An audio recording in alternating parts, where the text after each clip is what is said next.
Hey bunnies, welcome back to the stream. We're playing hopefully the final of DDLC. We got three side stories left to play, 6 parts. Yeah. If you haven't yet, jump on my Discord, vote for the next game. You get a choice between Dream Daddy, Monster Prom 2, and other game. Death in the Water 2. Those are the choices. Yeah, alright, let's just jump straight in.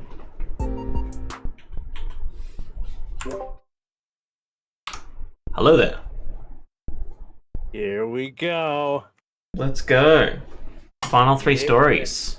The final 3. Beginning with, forgot the name of this one. I forgot it. I just clicked it, but I forgot it. Natsuki. While Natsuki's messing with the orientation of her manga in the closet. I'm sharing the screen, right? Yeah. While Natsuki's messing with the orientation of her manga in the closet shelves, Sayori approaches from behind and pulls her into an embrace. She will not stop hugging people. Why? Hi. Hi. The Literature Club has been in full swing since Natsuki joined. Including her, the club is now comprised of 4 members. Sayori, Natsuki, Yuri, and Monika. Each club member has received a day in the spotlight to share all their favourite kinds of literature with each other. Natsuki was first and shared her passion for manga. Then Sayori shared her love for poetry as well as how she goes about writing it herself. Monika, who has multiple literary interests, decided to focus her day on short stories. And finally, Yuri managed to demonstrate her obsession with fantasy with a little help and encouragement from Sayori. The market just likes everything. After the week was spent on their presentations, Monika decided to give the club members this next week to freely explore each other's literary interests. Literary is such a hard word to say fast. At least you don't have to say it as Natsuki. Sayori, having spent most of her time in the club so far with Yuri's fantasy books, is rather excited to begin her journey into Natsuki's manga collection. I want to read with you today. Tell me which one I should pick. Well, it kind of depends on the stuff you like. I mean, there's like romance, drama, comedy, mystery. This story has it all. I like all those things. Sayori reaches out and pulls a random book from the shelf and inspects the cover. Shouldn't this girl be wearing more clothes? Oh, Natsuki's showing her closet cover the colours again. You won't like that one. In a panic, Natsuki snatches the book from Sayori's hand, then replaces it on the shelf in a less conspicuous location. Quit reading my porn. Okay, well, if you really have no preference, so let's just start with something that's easy to get into. Sayori's still very judgmental over the... Look at her face. God, the fuck did I just see? You like these girls with no clothes on? A lot of these don't start to really get good until like a few volumes in, and I wouldn't really ask someone to make that kind of commitment unless they are already really into my manga. I could handle it. I did with Yuri's book at least. You got Yuri's crazy fantasy shit got nothing on manga. Well, I'm more considerate than that. Although I'm kind of impressed by your attention span, if you put that much effort into her books. No, I have the attention span of a donut. A stupid donut. But I love my friends and I can do anything if it's for them. Well, okay then. Let's pick you something that even donuts can read. I didn't say I was a donut, I just said I had the attention span of one. Were you just trying to call me sweet? You're so cute. No. How'd you get that? How did you get to that conclusion? And don't call me that! A donut? cute. Or a donut. Oh, how come? I just don't like it. I don't need a reason. Natsuki yanks a book from the shelf and closes the closet doors.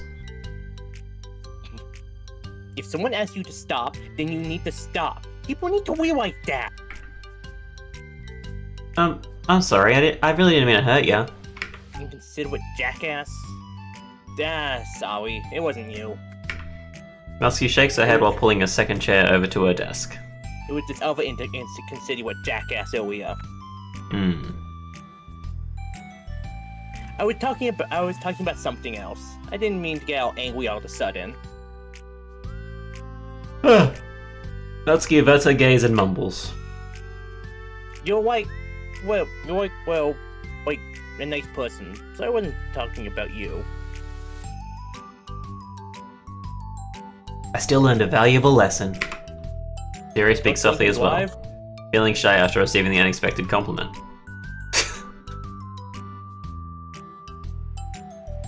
Well, anyways. I forgot that Natsuki called her nice. I thought she was still talking about the donut thing. I never knew she could call me a donut. So sweet. I always wanted to be a donut. Here's a book. So just start it whenever you feel like it. What's it about? Well, it's like a comedy, and there's romance too, obviously. Oh, Fae Girls. As if I'd ever read something that didn't involve serious, hot, 12-page length sex scenes. Exactly. Sayori looks at the title. It's called Love is Another Word for Luck. It's about this girl who keeps accidentally running into the same guy, and then you find out, like... Well, you should just read it. I don't gotta sell this thing to you. But you have to tell me what you think. I can already guess you're gonna ship yourself with. I can say that better. I can already guess who you're gonna ship yourself with. It would be so funny if I'm white. Shit? I don't get it. Never mind. Let's not worry about that yet. Soon I'll take you into the wild world of fan fiction. Have you ever heard of AO3? Have you heard of AO3? Most of these I printed myself from there. Yeah. Wrote this one myself. Real beauty. You read that last line, right? No, I didn't. Oh.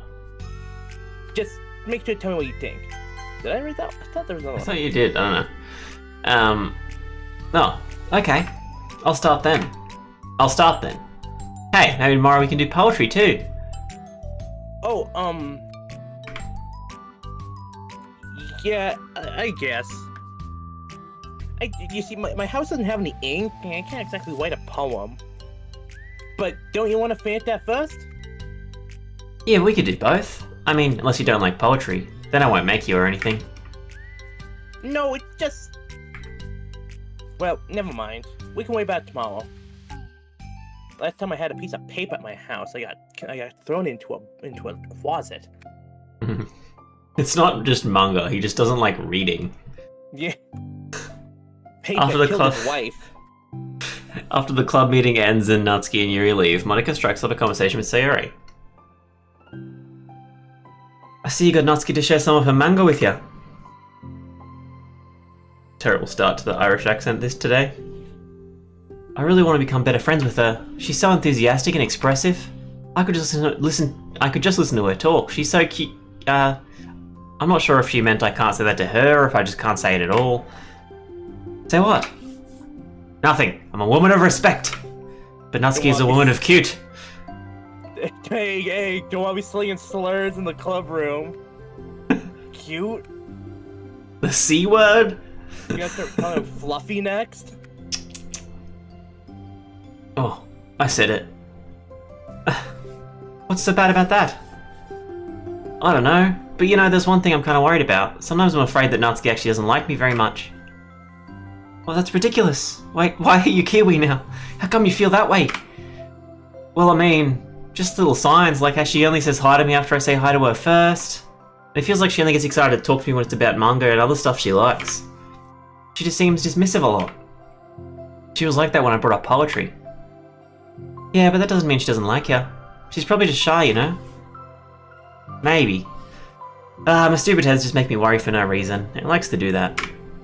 It's okay. Try not to worry so much. Everything will be great.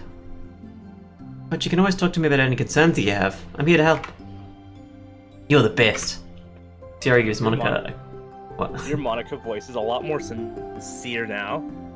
What? It's just... It's because it's not Matt Pat? Well, not that.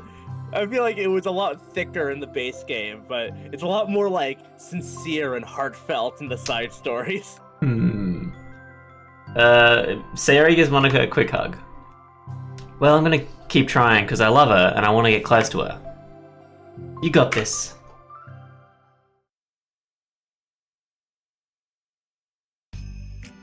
After the next club meeting starts, Sayori is the last one in as usual. Trotting into the room, she sees Natsuki sitting alone with Why is she being a horse? She sees Natsuki sitting alone by the closet, reading what must be manga. Without hesitation, Sayori pulls up... Yeah, she's trotting in the room. Just imagining, like... Without hesitation, Sayori pulls up a chair and plops herself down right next to Natsuki. Hello there. Hi. What you reading? Can I read it with you? Natsuki pulls the book away from Sayori. Don't wait, that smut! You can't just start in the middle. The spoilers. That guy dies in the second act. Besides, what about the one I gave you yesterday? Sorry, I was just curious. Well, anyway, I've been waiting forever for this volume to come out. It just came out yesterday, so... Oh, that's exciting. Well, I'll let you read it then. Well, I'll let you read it then. Mm-hmm. Can I get next to you, at least? You gonna bite me? No. You do look like a tasty donut. Sure. Sayori plops herself down next to Natsuki and then pulls out a blank sheet of paper. Natsuki reads in silence, save for the periodic flutter of a page being released from beneath her thumb. From Sayori's side, only the light tapping noises of her pen meaning the paper can be heard. Time passes. Sayori's paper is filled with scribbles and the margins are lined with stick figures. Natsuki lets out a deep sigh and closes her book. Did you finish? No, but it's a good stopping point. I almost got there. My head is swimming. I need a break. Natsuki stretches her arms. Aren't you bored? No, I was writing. Oh, I saw the stick figures and thought you were just bored. I just draw those when I'm thinking, or waiting for inspiration. I made friends with them all. This one's sad because she thinks the night sky's pretty, but she can't look up at the stars in public without everyone thinking she's a weirdo. And this one has problems with his back, but the doctors can't figure out what's wrong with him. The fuck? You are a weirdo. Want to read the poem I'm working on? Sure, I guess. Sayori slides the paper over to Natsuki. As Natsuki reads through the poem, she furrows her eyebrows. She slides the paper back over to Sayori. You ever feel weird just sharing your thoughts and feelings like that? I mean, your poems are, like, really emotional. Is that bad? Well, no. Just an observation. Also, you should probably stop playing Hangman when you write them. I think people can get close to each other if they find ways of expressing their feelings. Well... See what's Natsuki... shit coming on to me? Natsuki begins to protest, but she can't find a good way of putting her thoughts into words. Doesn't that depend more on the kind of friends you have? I don't know. To each their own, but I've never met anyone I'd feel comfortable sharing my poems with. Not that it's you, it's just how I am, so... You write poems? You never tell me that, I just thought you wrote other stuff. Yeah, that too, but You should... I mean, would you ever want to share? like I said, that's not how I roll. But... Can we talk about something else? I'm sorry. It's not your fault. It just makes me uncomfortable. I can't help it. Still, I'm sorry. It's fine. But I'm sorry. Well, What let's are move you, on to something that really? makes us both happy. You should continue the book you gave me since I didn't get very far yet. Sure. You only got that far? One page, not one page, one panel. We started in the middle. One panel and you close it immediately. Over the next few days, Sayori begins each club meeting by approaching Natsuki with unwavering enthusiasm. It's like she reads the equivalent of a page, but for like a Yuri's fantasy book, so like she just sees the setting and she's just like, alright, put it down. Yeah, that's enough for me. It's Natsuki! No, it isn't. Natsuki! Ah! Jesus Christ! Hi, Natsuki! Mm. At the end of one club meeting, Monica, who's become rather invested in Sayori's friendship mission, starts an innocuous conversation with Natsuki while she packs up. It's cool that you've been finding time to spend with Sayori. She was pretty excited for the chance to read manga with you.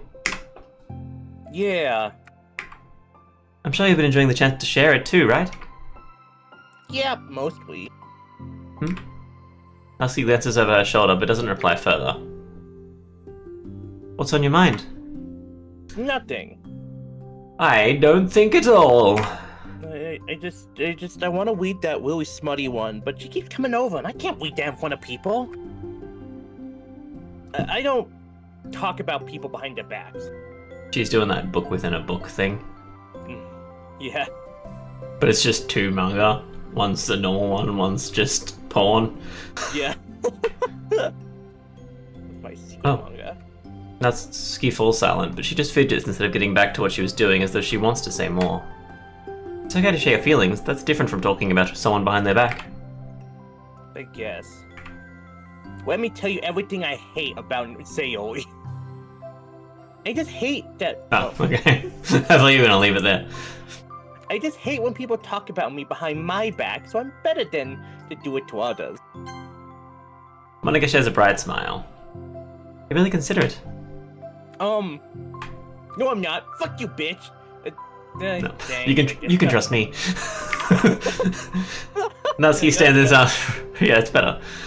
Natsuki stands in silence for a moment, still fidgeting. I just feel smothered sometimes, like a pillow over my face. I'm not used to someone being like all over me after we met. I was hoping for it from Yuri, but not this one. Yeah. I mean, if I was gonna be smothered, I definitely should Yui.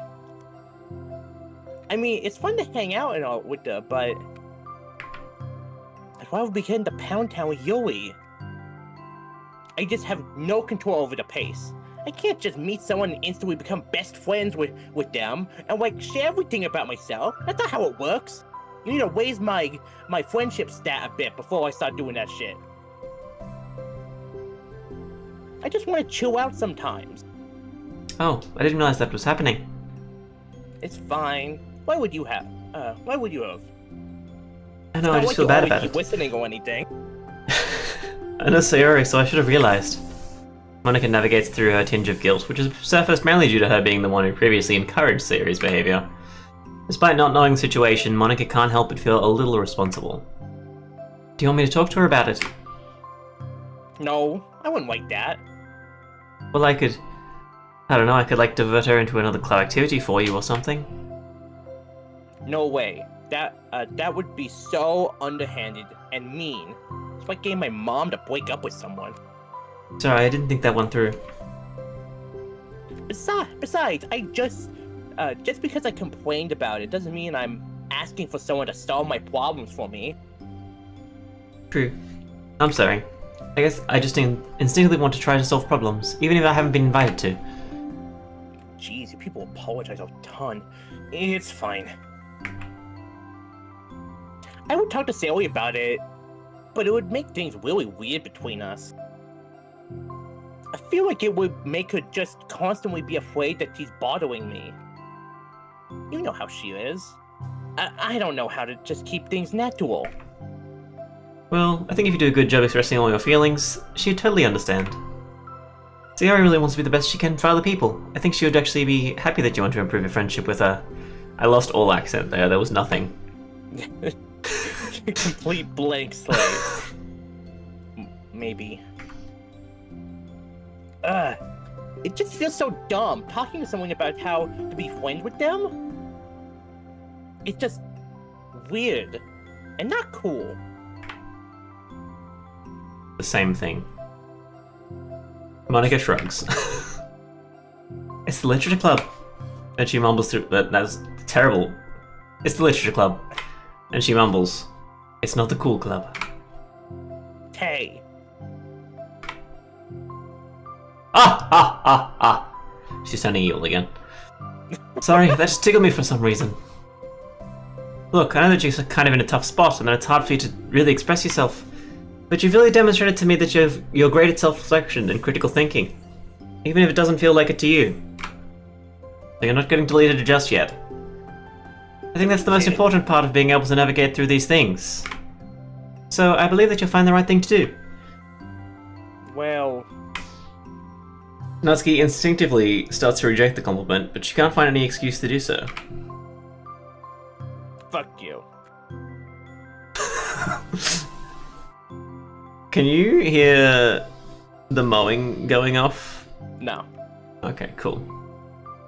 Natsuki gathers her things, then she finishes her thought in a mumble.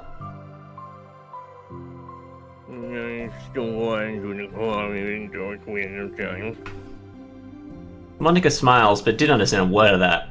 Natsuki turns her back and walks away before waiting for a reply. It was an unusual way for Natsuki to express her appreciation, but Monica knew what she meant. Like, she kind of like vaguely got the gist of it and was like, yeah, I get it. So I can figure it out. Context clues. It made Monica feel like everything really was going to be okay. Mostly because she didn't understand a word of it. And she must be fine, right? That was a very quick side that's story. Shorty. Balance part 2. Balance. Guess introductions take a lot longer. Food! Yeah, it's lunchtime! Sayori, who usually buys her lunch, is making her way to the cafeteria like any other day. The clamour and bustle of the students is drowned by Sayori's impeccable skill of zoning out. However, her imagination is momentarily interrupted by the glimpse of a familiar pink-haired girl. I was going to say Miku. Miku's not pink-haired. It's Sailor Moon. No, Sailor Moon's blonde. I've got no... Who's pink? Iron Mouse? Iron Mouse. It's Iron Mouse! Hey, that's Natsuki. Or Iron Mouse. I can't tell. I never run into other club members around this school. Natsuki! Sayori stands on her tiptoes and waves. Natsuki, who's busy walking and chatting with her friends, doesn't notice Sayori at first. Then she glances over in Sayori's direction. Sayori waves enthusiastically. Natsuki puts her fists up. Get off my tuff! Following her friends, Natsuki quickly ducks around the corner. Hey! You definitely saw me.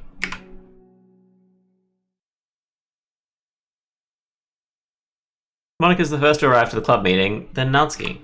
Sayori, having glanced through the window to see Natsuki already inside, is unable to work up enough courage to enter. Natsuki's been so distant with me. I was stupid to think she'd ever want to be friends. She only got excited because she got to share her manga, but aside from that, she doesn't even like me. I should just go home today. Learn how to tie knots. Because I want to be a scout. That's it. Sorry, but do you plan on going inside? Nah, fuck yes. Gonna go fight a croc. Good idea. Why? I feel like you'd have a hard time finding a crocodile in these parts. Because I'm having a whinge, mate. Oh. She just gets more Aussie as she gets more upset. Well, I'm sorry for bothering you. If you need a knife, let me know. No, don't leave. Also, you got some rope? Oh, no, I mostly deal with sharp objects. I guess I can stay here. I like hallways. Who doesn't? I don't want to go in. I'm afraid of bothering Natsuki. I saw her at lunch today. I waved and called out to her, but instead of saying hi, she just ran away from me. I do that all the time. That's literally my thing. She's stealing my thing. Yeah. My thing is running away from you.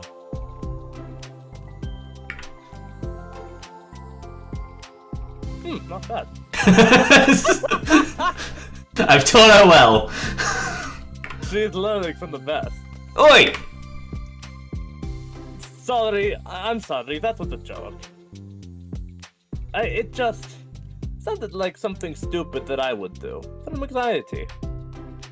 From anxiety? What the fuck's that? Well, it's when you get nervous, but like really nervous, and you start to your heart starts to pound, and you want to collapse into a ball and think about your time back in Brother Russia when no one bothered you. Anyway, I mean, I just don't like attention being drawn to myself. Oh. Well, that makes sense based on the person you are. But Natsuki isn't like you. He's a little ball of fire, and you're like a water, I guess. I don't know. I'm like a half-made snowman. Just a pile of snow, really. I thought we were friends. Yuri and I aren't friends, but me and Natsuki were. Friends? With you?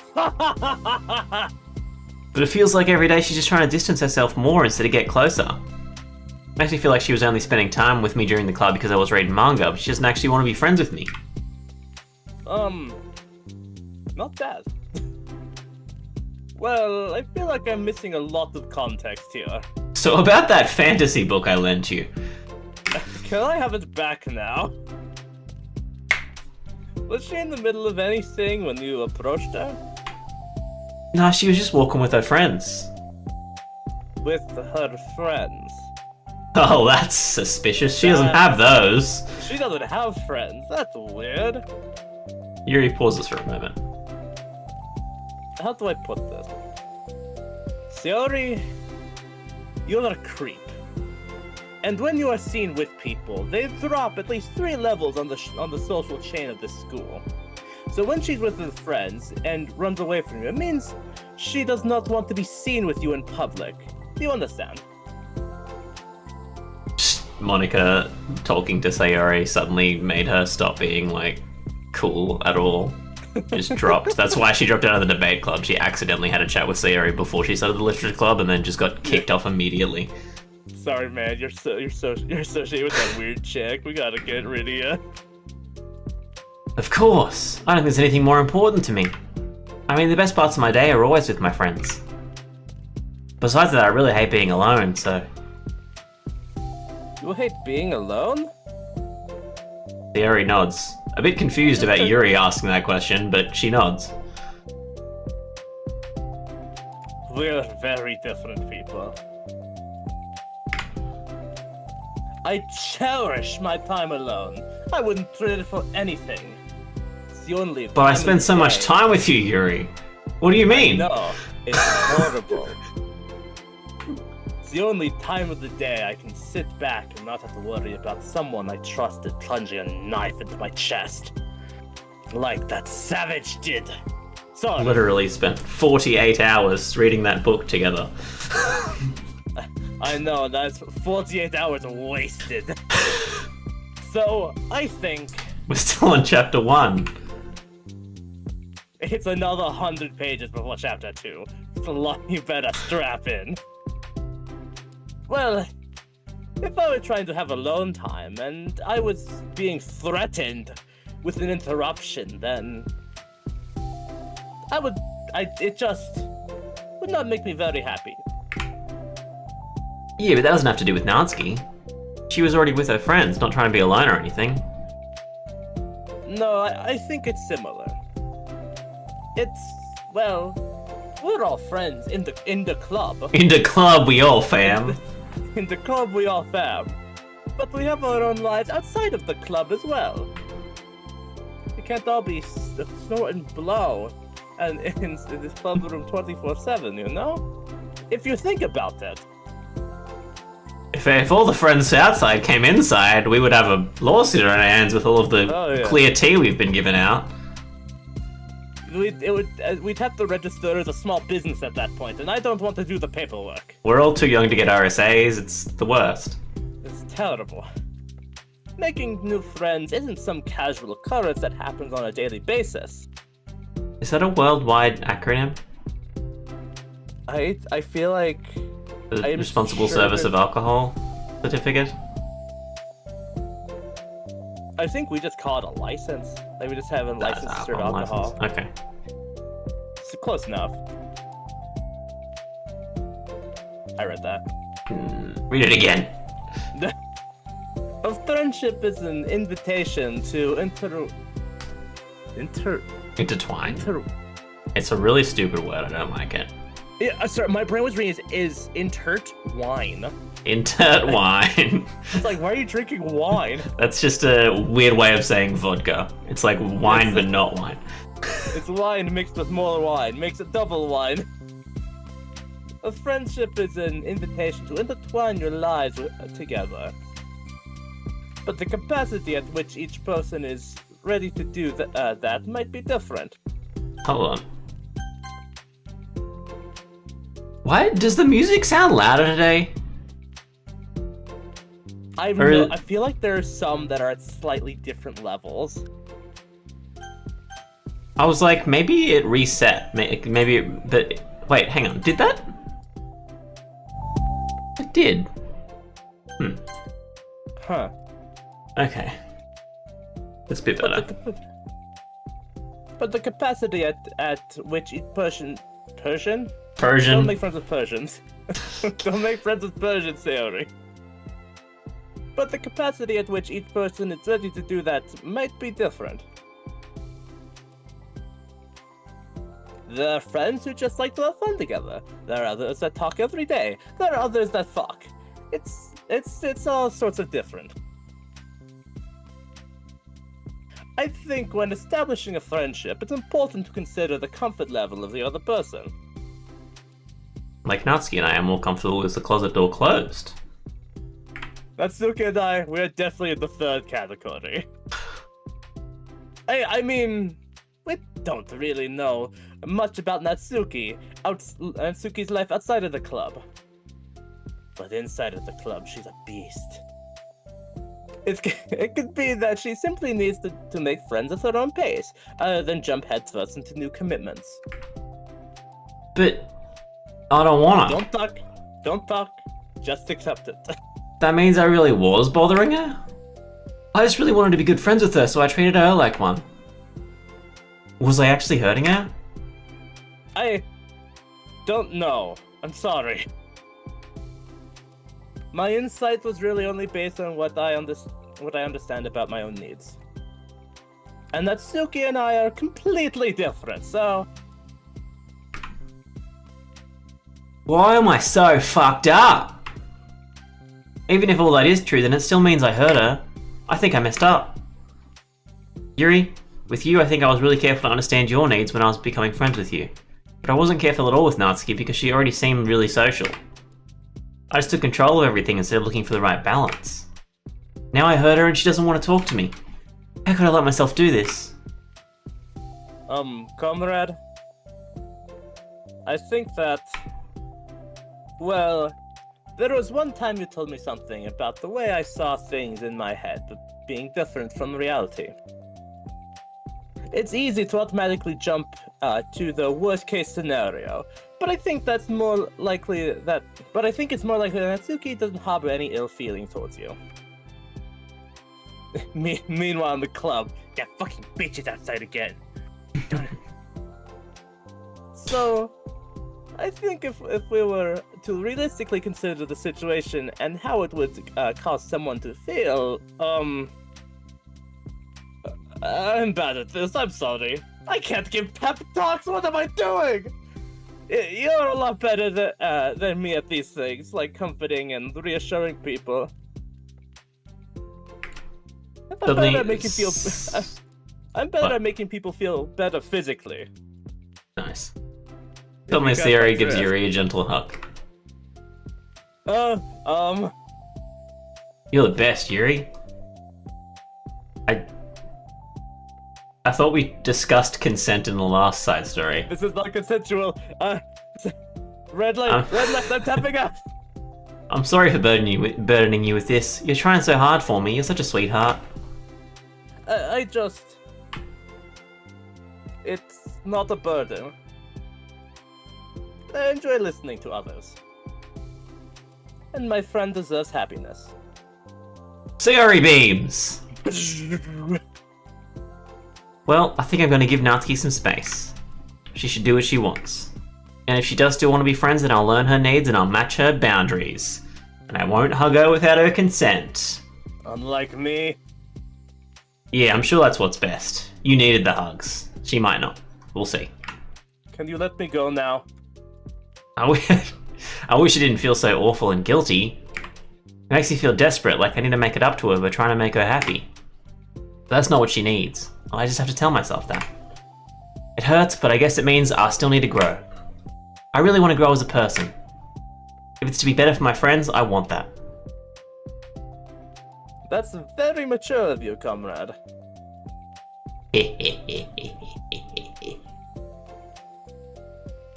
I'm mature. Yuri hops up and down on her toes. Hugging Yuri and going, I'm mature. So you're shaking me. Ugh. So, does that mean you'll be going home after all? Yuri shakes her head. I need to be here to show her that I respect her space. Unlike you, who I keep hugging without consent. I can tell. I'll just spend I'll just spend the club by myself today. Good job, Sayori. One place. Yuri nods in understanding. Come here, Remy. Jump. A little dog runs across the classroom. Are you just gonna stand there looking at me? Alright, I'll be here. It's hard to click things when I'm this far out, but well, you can go in first. Okay. You're blocking the door. Ah. Sayori stepped aside. By the way, before Yuri enters the club room, Sayori interjects. Jump! That's what Sayori says to Yuri. Alright. I need to pick you up myself. Oh, you big baby. I guarantee you're not strong enough to pick me up. Sayori's pretty strong. You said that you and Natsuki are completely different, but I don't really think that's true. I think you're actually really similar in a lot of ways. How dare you say that to me? Yuri smiles, shakes her head, and punches Sayori in the face. Sayori, that's absurd! You're very silly sometimes. The only thing we like is being alone and scissoring. Yeah. Hang on, I'm gonna try and see if I can turn on the pop cam. Pop cam! Cam. The cables are...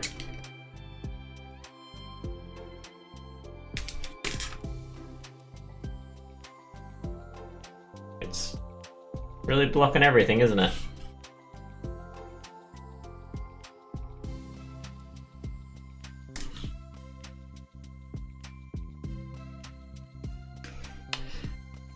You read that, right?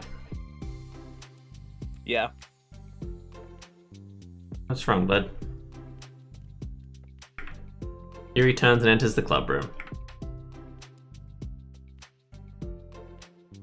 After a moment, Sayori follows. Do you not actually want to get up? Can I put you back down?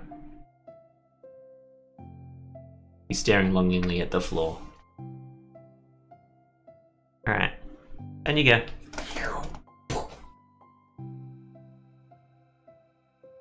that what you wanted? Think so? He doesn't know what he wants. Look at him. True. The club room's quiet. When Sayori walks in, Natsuki glances in her direction. Sayori smiles and gives Natsuki a quick wave before sitting down across the room. Yuri's face is already buried in a book because she doesn't want to deal with this shit. She'd been in here for like 2 seconds. She had her book, like, she had her hand on the page on the book in her backpack and was like, as soon as she sat down, just like, in one smooth motion. I like to think she walked in with the already reading the book. Like she has such like a path math out in her head that she just in with the book still reading, walks in, sits down, not looking at anyone. Sayori decides it's best to continue the manga she was reading, so she pulls it out. However, it looks like Natsuki isn't reading today. She has a sheet of paper in front of her and is tapping a pen against her desk, staring at it. Ooh. Are we writing today? Monika speaks in a quiet voice, unwilling to disturb the peace of the club room. She kneels down at Natsuki's desk. Yo! Hey! Fuck off, bitch! Fuck off! Get out of here! She shouts at the top of her lungs. Natsuki pulls the sheet closer to her and covers it with her arms.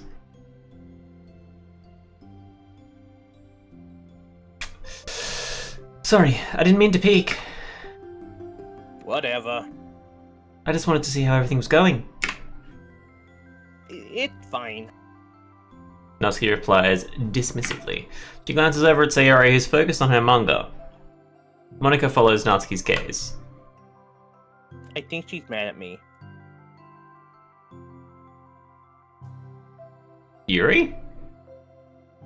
It's... Natsuki's gaze? No, not my gaze. My gaze. Huh. She's How come? Sayori. Not huh. I'm busy right now. Ask me later. Monika falls silent. Natsuki looks back down at her paper. She inches her hand away from the top margin, allowing Monika to see.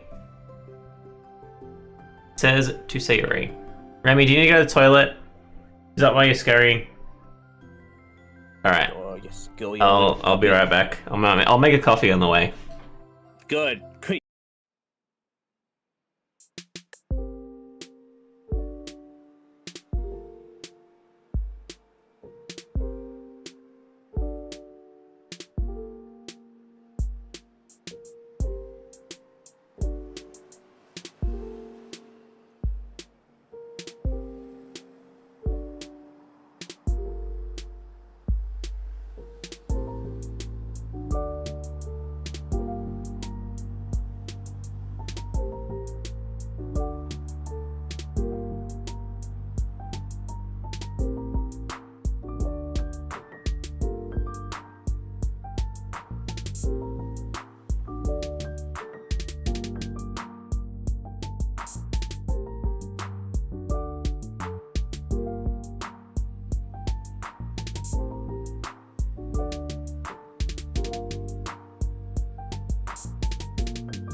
Alright, I am back.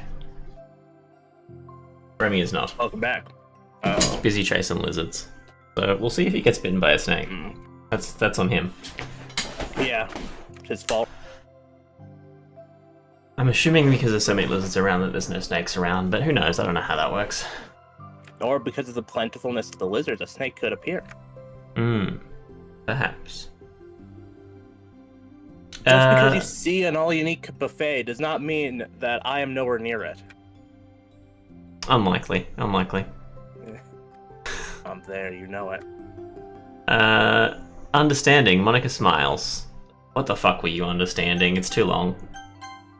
It says to Sayori. Understanding, Monica smiles. Yeah. She places hands on Natsuki's shoulder and whispers softly.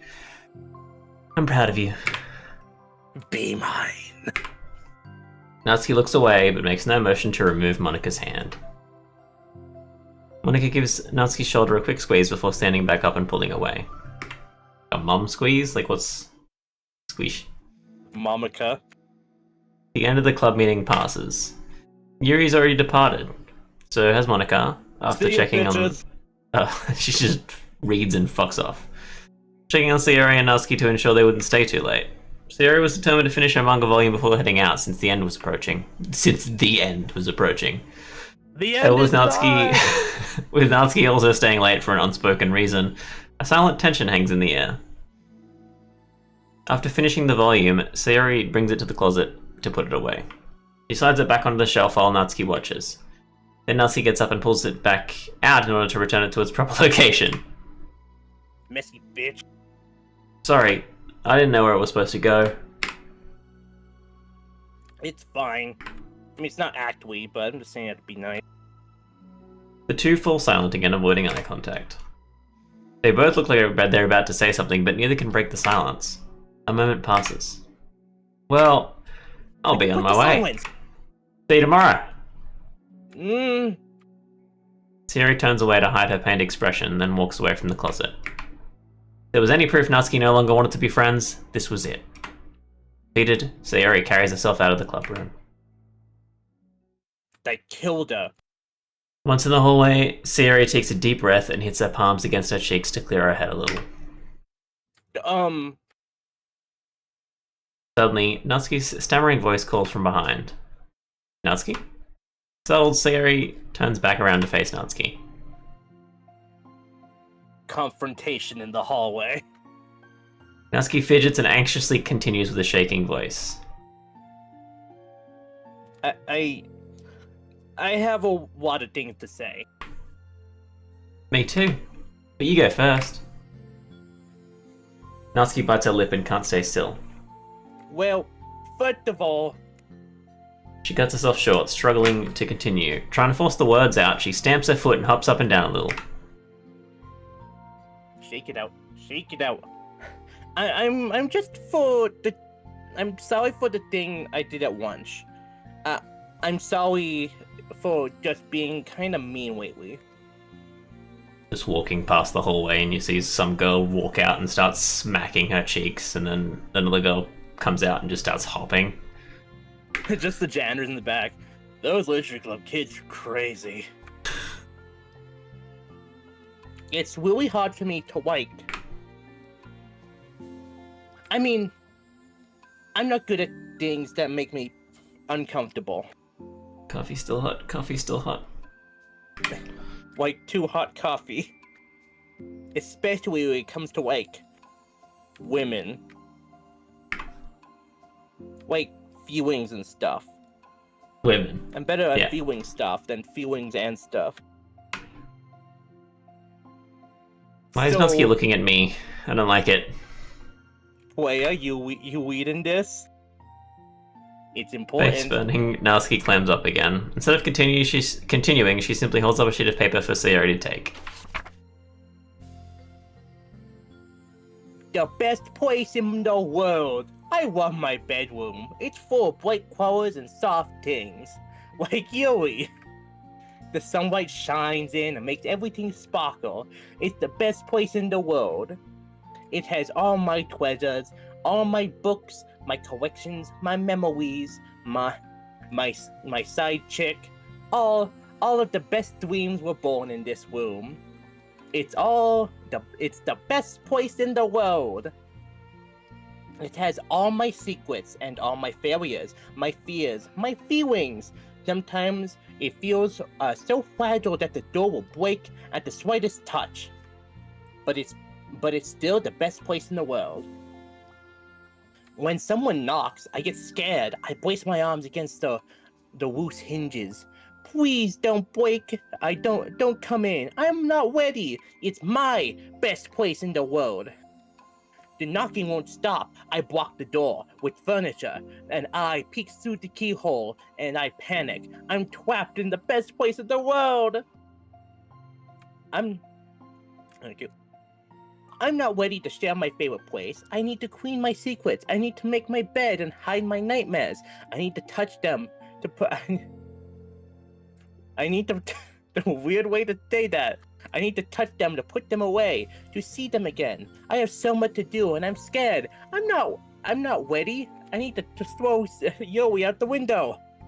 But it's still my favorite place, and I still want to share it. However long it takes, if you wait patiently, I'll eventually open the door, and I'll show you the best place in the world. Bam. It means I'm great, you get that? It's a poem? But I thought... Yeah, no shit. I sucked it up so I could work things out with you. So just be happy about it.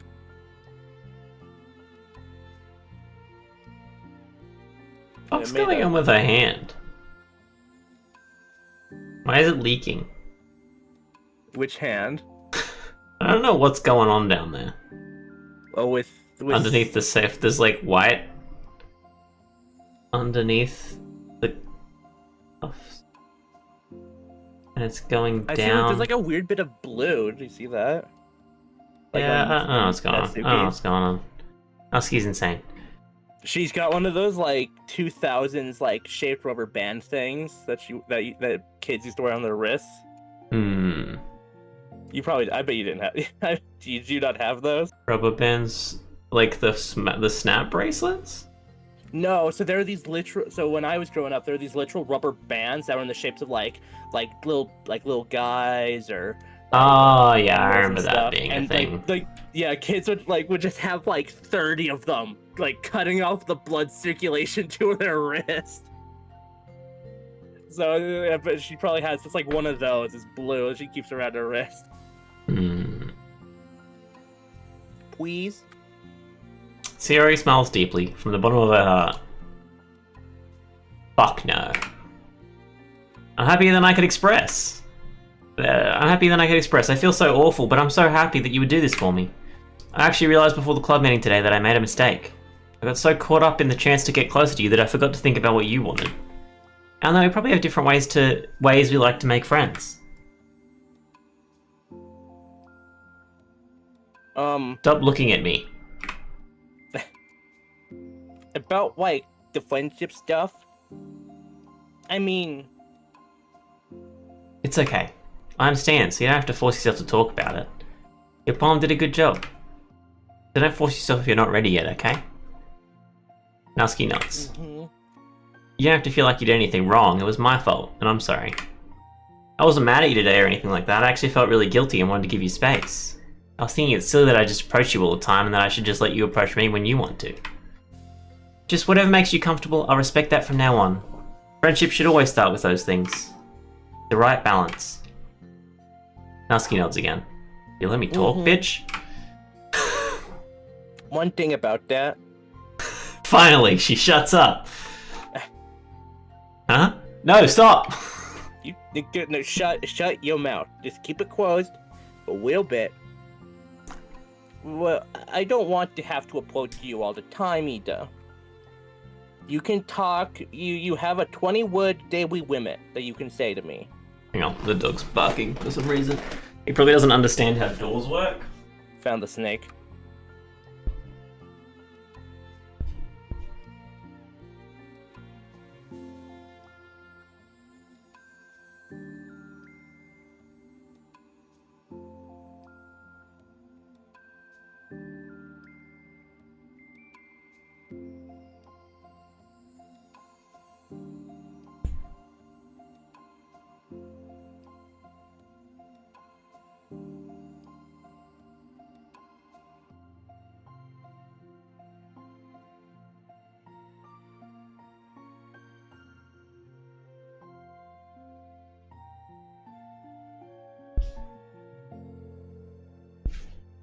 Alright.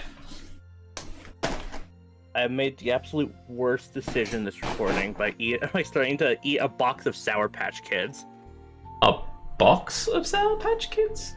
What is a box of Sour Patch Kids? It's a box of Sour Patch Kids. Inside the box was a bag. Okay. Is that just how Sour Patch Kids come now? I feel like this was like maybe part of like a big batch like handout thing. So I assume they come in bags. Sour Patch Kids box.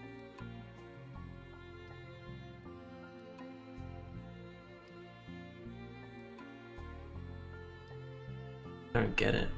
Why are they in boxes? They should be in bags.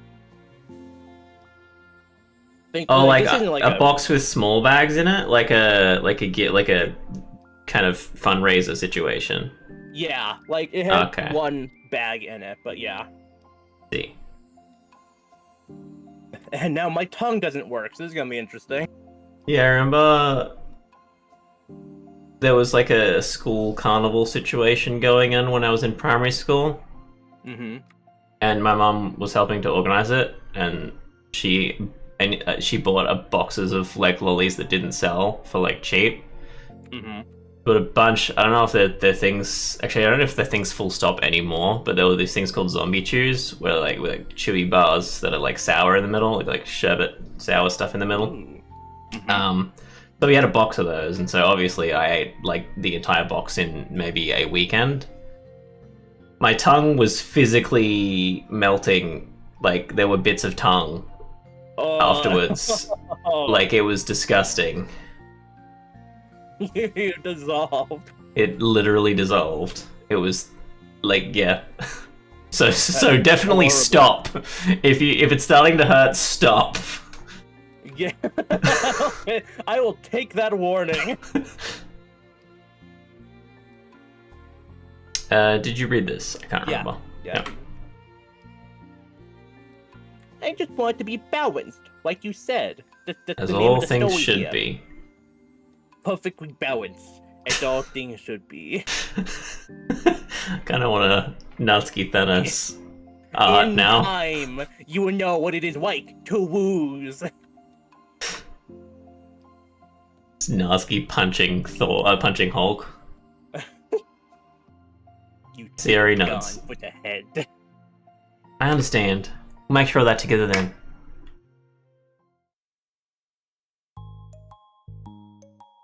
Well, anyway. Now the two of them have found common ground, Natsuki finds it easy to speak more freely again. I'm not gonna, be showing poems all the time or anything like that. Definitely not daily. What is with that window down below? What's going on there? What the fuck? Oh, that's for the mice that attend the school.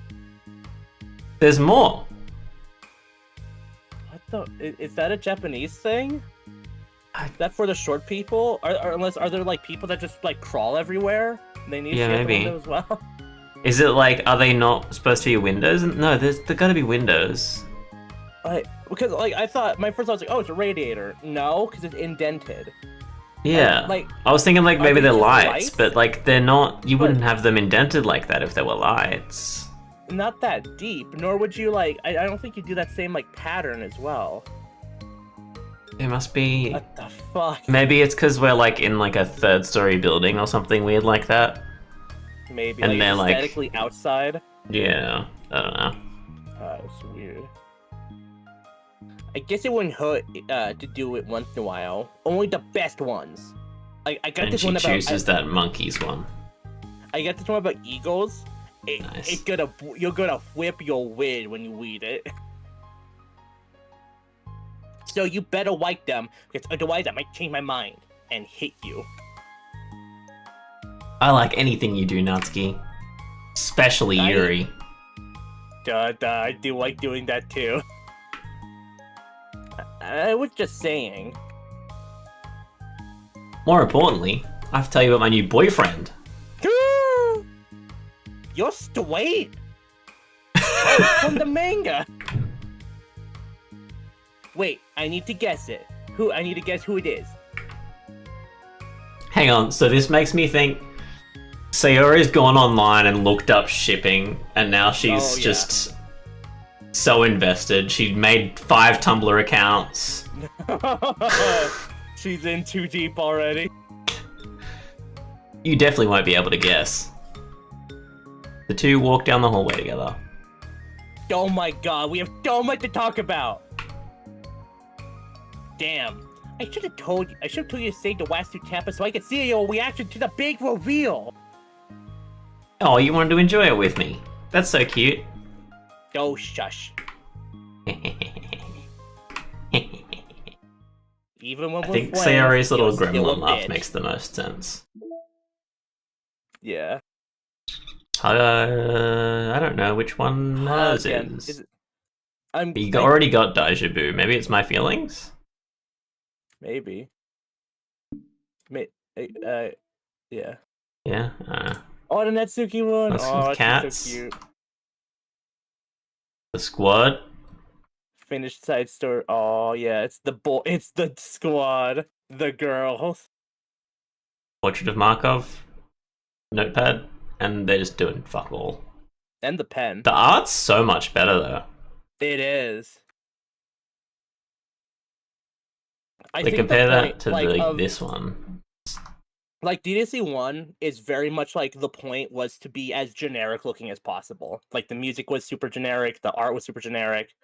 But with this one, they're much more fleshed out characters. Yeah. So I think they put a lot more effort into everything. I think you should have put a page system instead of a scroll wheel situation. It makes more sense. Yeah. We have some long paper in the literature club. They're all freaking poem from Natsuki. I name my pen the Expression Express. My feelings aboard with a ticket to you. No room for stammers. No.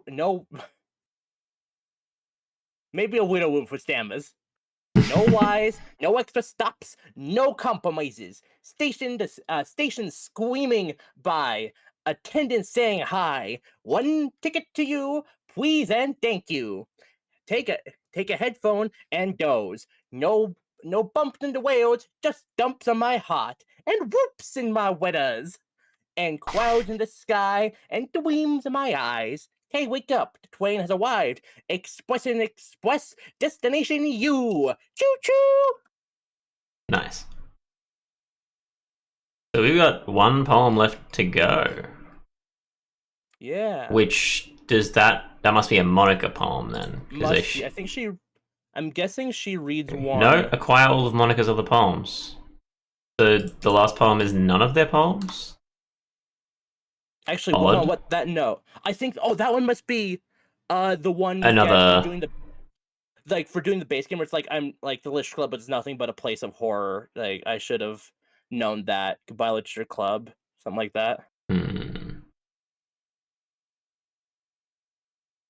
Hang on. Aw. We don't get all the stills? Well, we still have 2 more to go. No, for this. There was a scene where her eyes were closed, and there was one where she was looking at us. Yeah, I think the one with Sayori crying into Monica also had different poses. No more promos. No, not yet. Mail from Paula Minor, staying focused on our goals. I wonder if the names are weird last names. I wonder if there's like a anagram or something going on with those names. Maybe. As a reminder to help guide our data collection now, any analysis performed should be focused on answering some of these main questions.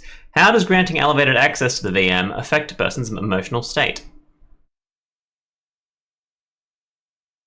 Cool. How does granting elevated access to the VM affect a person's values and goals? How does someone effectively navigate and experiment with their ability to change the contents of their VM? How is elevated access being weaponized?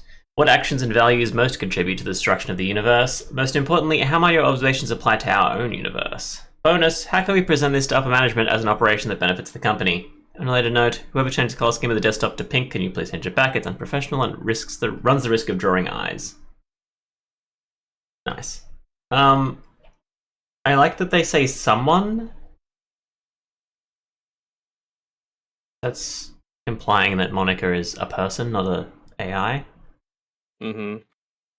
Person and person as well. I'm assuming VM is the actual universe they're in, and they're granting extra access to Monica. Yeah. Look at the. By chance, can you see the heading? Heading. Or not the heading. The like the logo stamp. The metaverse resolutions? That Yeah, one? metaverse. Yeah. Perhaps that's an M. No, I doubt it. Dun, dun, dun. But I'm also wondering if the mail indicates that these side stories are run with Sayori having elevated access and Monica never getting it. Well, they said in one of the emails that they took a lot of effort to try to hide it from Monica. Wham! Who's that? Monica and Yuri. Yeah, Monica and Yuri. Combo for sure. I think everyone has a combo. Am I bothering you? Yes, fuck off. Okay, It's a just checking. It's short hard to tell this you. Always look so into it when you're reading. It makes me scared to interrupt. Well, you should be. It's within my expectations to be interrupted when I read here. It's mainly when I'm by myself that I don't like it. That makes sense. I guess if you're here in the first place, then you're more ready to socialize, even if it takes a little bit of prodding. Did you see anyone sitting near me? I was by myself. Go on now. It's not so bad to be social if I let others do the work. So it can only be healthy to put myself in some social environments every now and then. It's mostly difficult when I don't know anyone, or there are too many people, or that everyone's being too silly for me to keep up with. Yuri stares daggers into Sayori's back. And also Natsuki Yes, sometimes. players. Sayori has her head cocked back and her mouth open, trying to catch pieces of a cookie that Natsuki is lobbing into the air, but the pieces keep bouncing off her face and hitting the floor. Maybe I should say something. No need. They just ran out of cookie. What a waste. That They've is really become nutrients good. you could that some people don't have. Like when they're hiding from the dogs in that burned village. They've really become good friends, haven't they? I'm happy.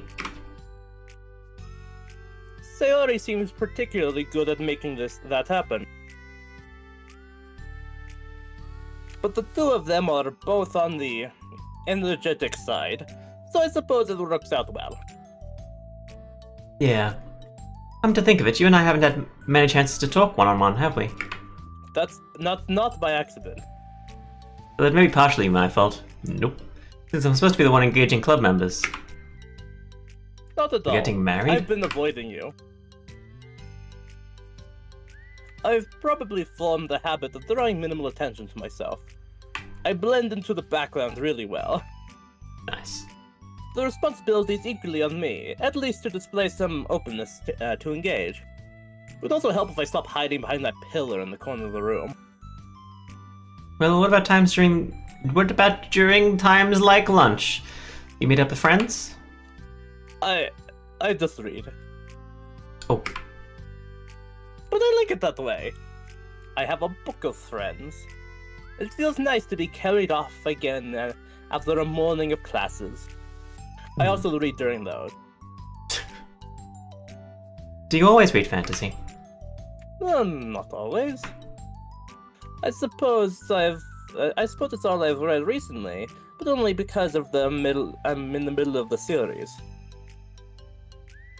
There are still 2 more books after this one, and each one doubles in length of the last. Nice. So you're on the Brando Sando train. Guess those long books suit you well, since you spend so much time reading. Well, fantasy may be my favorite, but after that, I'm more or less indiscriminate to the genre. I read anything in depth, with depth and maturity. Oh yeah? Even like romance? Too mature. There are a lot of books that have elements of romance in them. Oh, come on, Yuri, you know what I mean. Monica lowers her voice. It's a guilty pleasure of mine, so I won't tell anyone if you do. Yo! Oh, so that's the literature she's into. Yep, she reads hardcore smut. Let's go. We thought it was Yuri this whole time. But read all of them. Maybe more when I was in middle school. I mean, I was really lonely, and people were mean a lot, and my hand just knew what to do. So I just kind of felt like, please don't make me think about the past. Sorry, I just got super curious. I can You know, tell. we should totally pick out a romance novel to read. That would be so much fun. Absolutely not. Really? Even if it was just between us? Try asking someone who has no shame. Like Jesus, Natsuki. Yuri's ashamed of you, Monica. Ouch. Sorry. I swear I didn't mean that. Well, I guess it was my fault for pressing you. I'm like that for things in my past too, you know? Things I feel too embarrassed to re-experience. Like when I murdered Sayori that one time. And then that other time I murdered you. Technically, you murdered yourself, it's fine. There's nothing wrong with growing out of things. It happens to everyone. For instance, Natsuki's interests in manga remind me quite a bit of how intense I used to be about my own interests. It makes me think that she'll likely grow out of it too. Hey, what are you talking about? Hey, are you thinking about me? No, we were just... Monica wants to read smut with you. Oh, we were just talking about how our interests have changed over the years. When did you get into manga, Natsuki? Like, a couple years ago, I guess. I was already sort of into it before that. I just wasn't really going hard until then. Oh yeah? What was it that inspired you to get more into it? I don't know.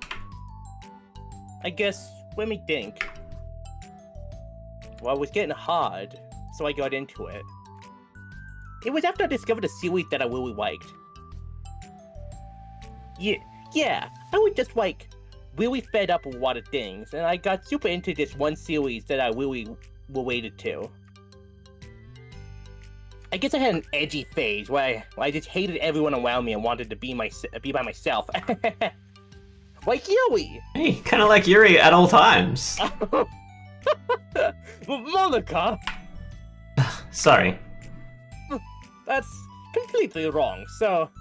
First you come over here, say you want to be better friends, then you offer to read smut with me, and then you call me an edgy loner. It's still cool that you both really found your thing. They're almost like opposites, but it sounds like they've helped you through a lot... helped you a lot through hard times. You know it! Even if you can't say it. Wow, what the heck? Is that book even bigger than the last one you were reading? It's technically slightly longer, but not by very much. How high do you... How high are you? How high do you think I am? We're just leaving it at that. How high do you think I am? What if you, like, stack them all up on top of each other? What do you think it would look like? Natsuki estimates how high Natsuki is by holding her hand high above her head and seeing how Natsuki reacts. I should get one of those manga that's like 50 volumes long so I can say I've read more than you. Not that I have the money for that. Please, that would hardly count when the books only have a few words per page. I know, I was just joking. I can never actually read books like yours. They're too boring for me. Yuri fires her Yuri beams at Natsuki. It's not boring. Chill, I said it for me, not for you. I can have my own opinion, just like I just think it's too convoluted. Sayori, are those from the floor? Are Is Sayori eating the flawed cookie? Nice. you eating the floor cookie? At least she didn't waste it.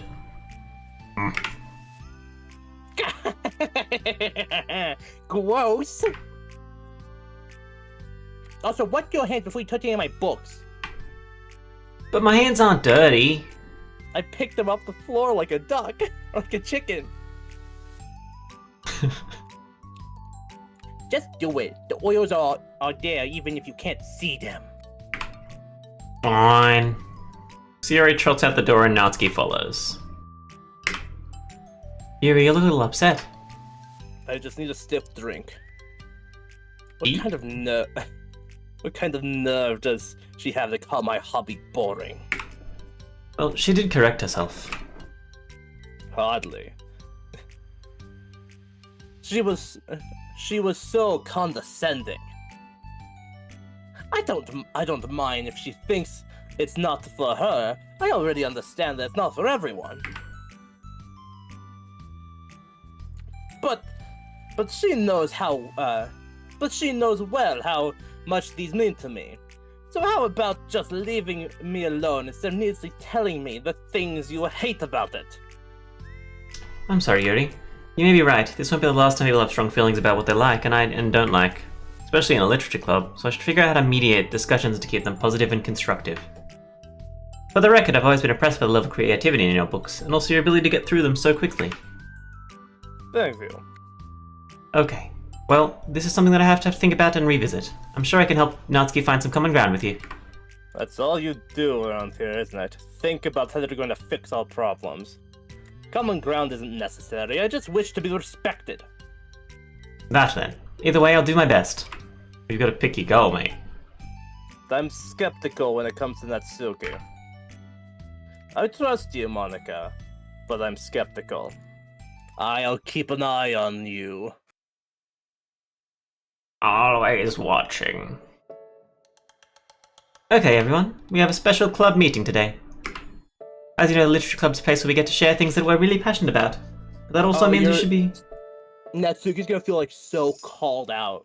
I'm gonna predict it. Yeah. But that also means we should be mindful of how we respond to each other's feelings. I think we have a chance to turn our differences into positive energy for each other. Aren't you being a little dramatic about this? The fuck, Monica? The fuck are you talking about? This is important to me. Well, wow, that honestly Immediately. that was faster than I expected. Well, sorry. I just feel like I'm being accused of something. Yeah, I'm accusing you of being a fucking bitch. But I'm sorry if maybe you thought that I wasn't. Our conversation yesterday made me reflect on the power of language, and I thought it would be a good topic for the Literature Club, don't you think? I'm sure we're going to have differences in opinions a lot, so I need to make sure we're prepared to keep a positive atmosphere in the club. If you say so. I do. So shut the fuck up. The cool thing about language is that it gives us a lot of different ways to express the same idea or emotion. We have a lot of control over how we want the other person to feel when we're receiving our thought. This is for poetry, narratives, casual conversation, basically anything. For example, Sayori, what's your favorite food? Get it. But that's just a theory! A food theory! I have them organized by category. Should I start with snacks, or do you mean full meals? Should I include breakfast? Oh, fuck off! Okay, how about your favorite fruit? No, I'm not gonna do that. I'm not gonna keep doing that. That's easy. Cherries. Really? I always thought cherries tasted nasty. The fuck did you say, Monica? Cherries are delicious. That's it. Just Sarah climbs on the table and grabs her. Well, that's a pretty strong reaction. Well, I just don't understand how somebody could think cherries are nasty. Like, what the fuck? How does it make you feel? I don't know. Sad? Murderous? You said that just because you knew it'd make me sad? You're a horrible person! Defensive, maybe? Yeah, good defensive. And the best defense is a good offense. Gonna fucking king hit you in a second, Monica. So the reason you had such a strong reaction wasn't just because I don't like cherries. It's because you felt like your opinion was under attack. But that's weird, right? Something like taste is completely subjective. But when I say something like, I think cherries taste nasty, I'm using objective language. I'm challenging Ciara's reality that cherries are delicious with my own, which is that cherries are nasty. Wait, hold on. How is that objective when you just said it was only your own opinion? It has to do with the way our brains interpret the words. You're talking about the reality of the cherries, not your feelings about them. Like Sayori. Let's rewind for a second and pretend I didn't tell you that I think cherries are nasty. Good. Fucker. You want thin ice? So what if instead of that I said, like, I've tried cherries and they're not for me. It's not the kind of flavor I enjoy. Well, I guess that's fine. But like, watch it, mate. I'm onto you. Don't call them nasty. Or I'll be nasty, mate. Nasty's a nasty word. Okay, so cherries was kind of a weird example, but I think it gets the point across. This time around, instead of talking about the cherries, I just talked about my feelings, and Ciara didn't get defensive. So instead of clashing with each other, it's like we received an invitation to talk about our differences. Yuri, you don't need to take notes, I'm not going to quiz you or anything. I know that. I just like that. I was just... Sorry, I didn't mean to call you out. You can do whatever you like. But does anyone have any thoughts so far? Yeah, I just feel like we shouldn't have to put all... I just feel like I shouldn't have to put all my thought on my... Yeah, I just feel like I have to put my language to a filter just to protect someone's feeling. Well, you don't have to. The choice is yours on how you want to come across to other people. I'm only suggesting it as a tool to help turn your differences into a positive experience rather than an argument. Right, Sayori? Whatever you say, cherry hater. Fucking... Cherry hate, stupid bitch. Little... Fucking... Join the fucking anime club, dickhead. Oh, come on. Sayori, I actually like cherries. I was just saying that to help demonstrate. What the fuck? You just lied? Whoa. Whoa. It's like a new you. Cherry hate, bitch. I've been punked, mate. I'm sorry, Sayori. I'll take it up to you. I'll make it up to you later. How about a cherry sundae? You are welcome to dupe me anytime, my beloved president. Salutes. That's awfully capitalist of you. Burn your people's loyalty. How deplorable. I like that she's got like a grin on her too. It's like buying people's loyalty. Beautiful. Beautiful. Oh, like I would turn down a free sundae, Yui. You were certainly a fan of those cupcakes when I bought them the other week. That was... I mean... I was reading and not keeping track of them.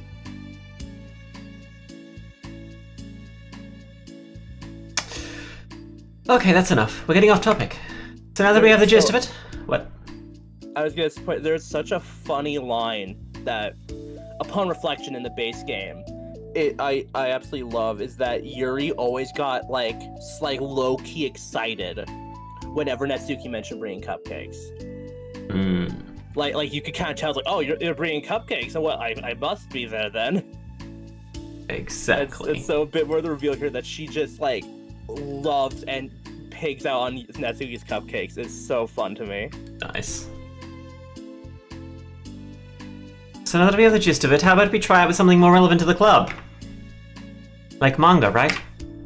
Let's try to have a productive discussion about our differences in opinion, specifically with Natsuki's interests.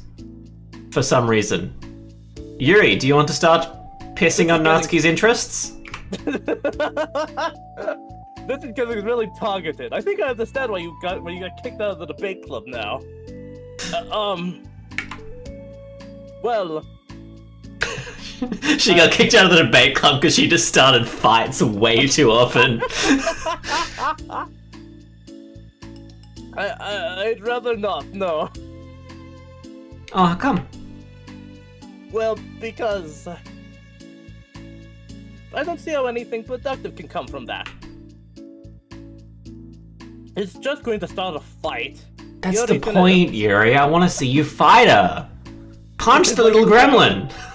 There's like a crowd of students in the back, like, well, watching. Where did they come from? Monica actually told them all that there was going to be a fight and to take bets. They sold tickets. No, it'll be fine. That's why I'm here to moderate. Let's just have a calm and rational discussion. Yeah, give me a little credit. Yeah, give me a little more credit. I'm not a child. You don't have to coddle my feelings. I always think it's more respectable to just speak your mind.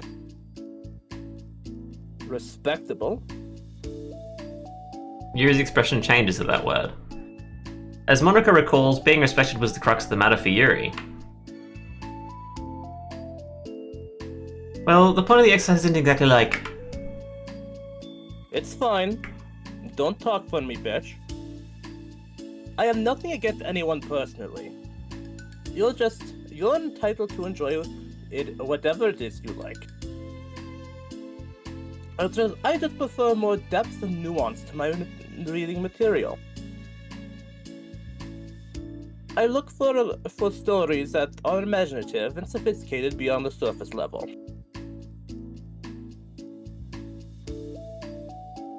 Oh, it's only fucking... Oh, what?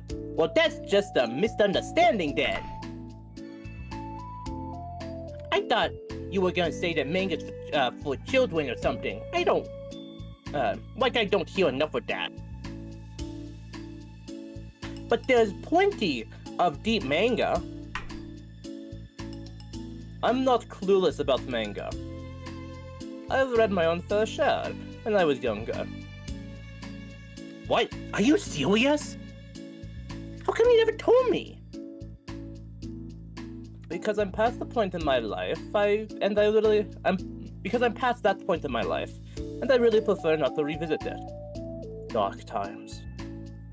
I prefer more mature things now. Like that smut something the Monica was trying to pass to me. Excuse me?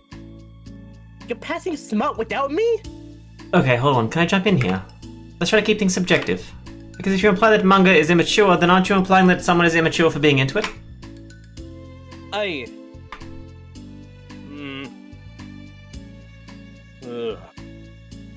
Yes!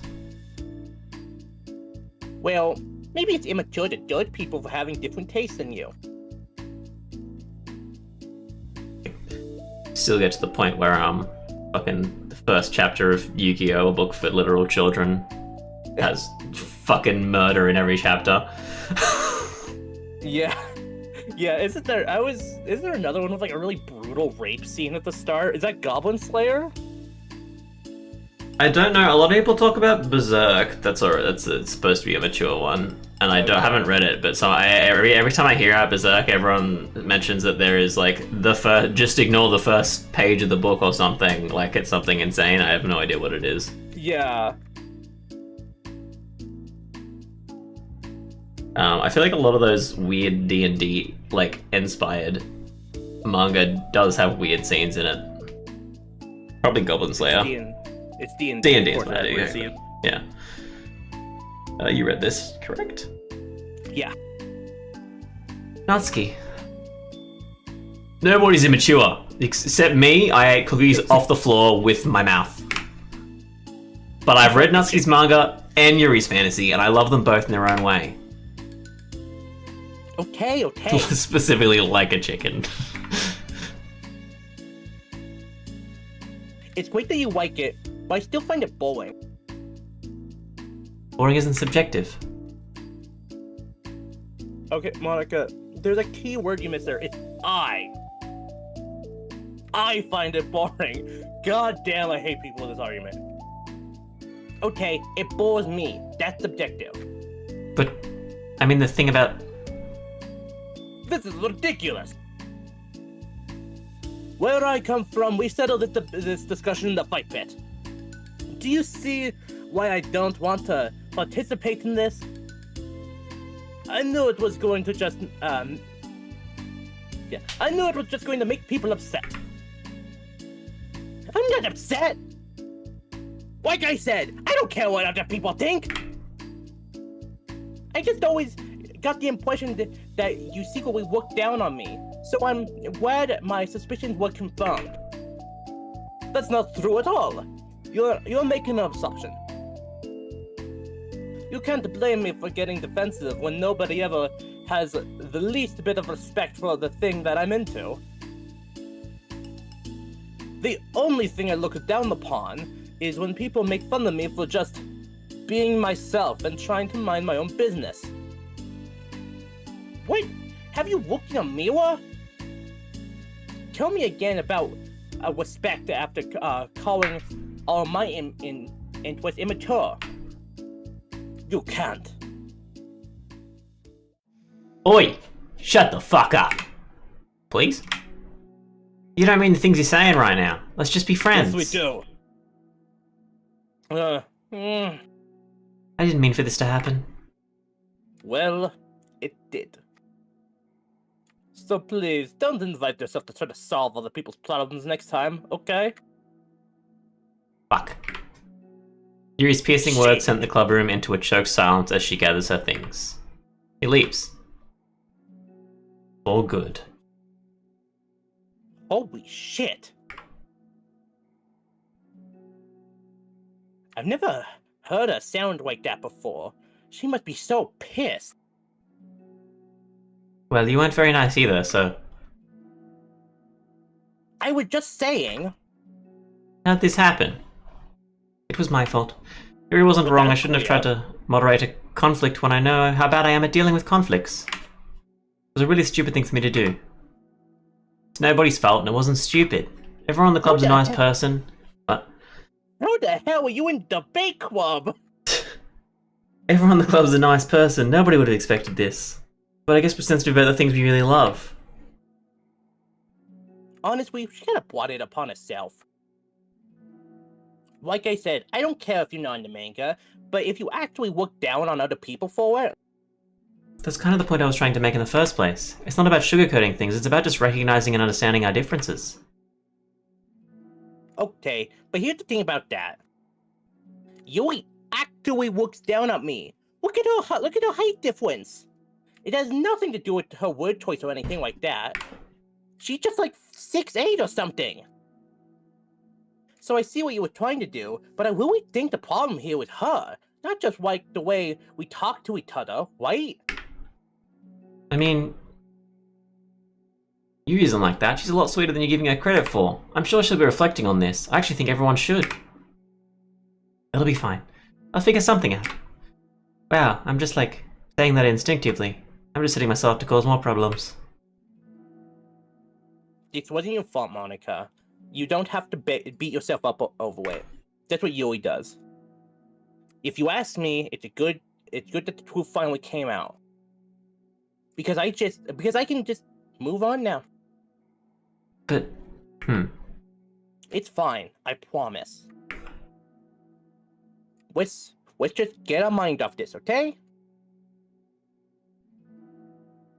In fact, it's a good opportunity to read some manga without having to worry about feeding Yui's superiority complex.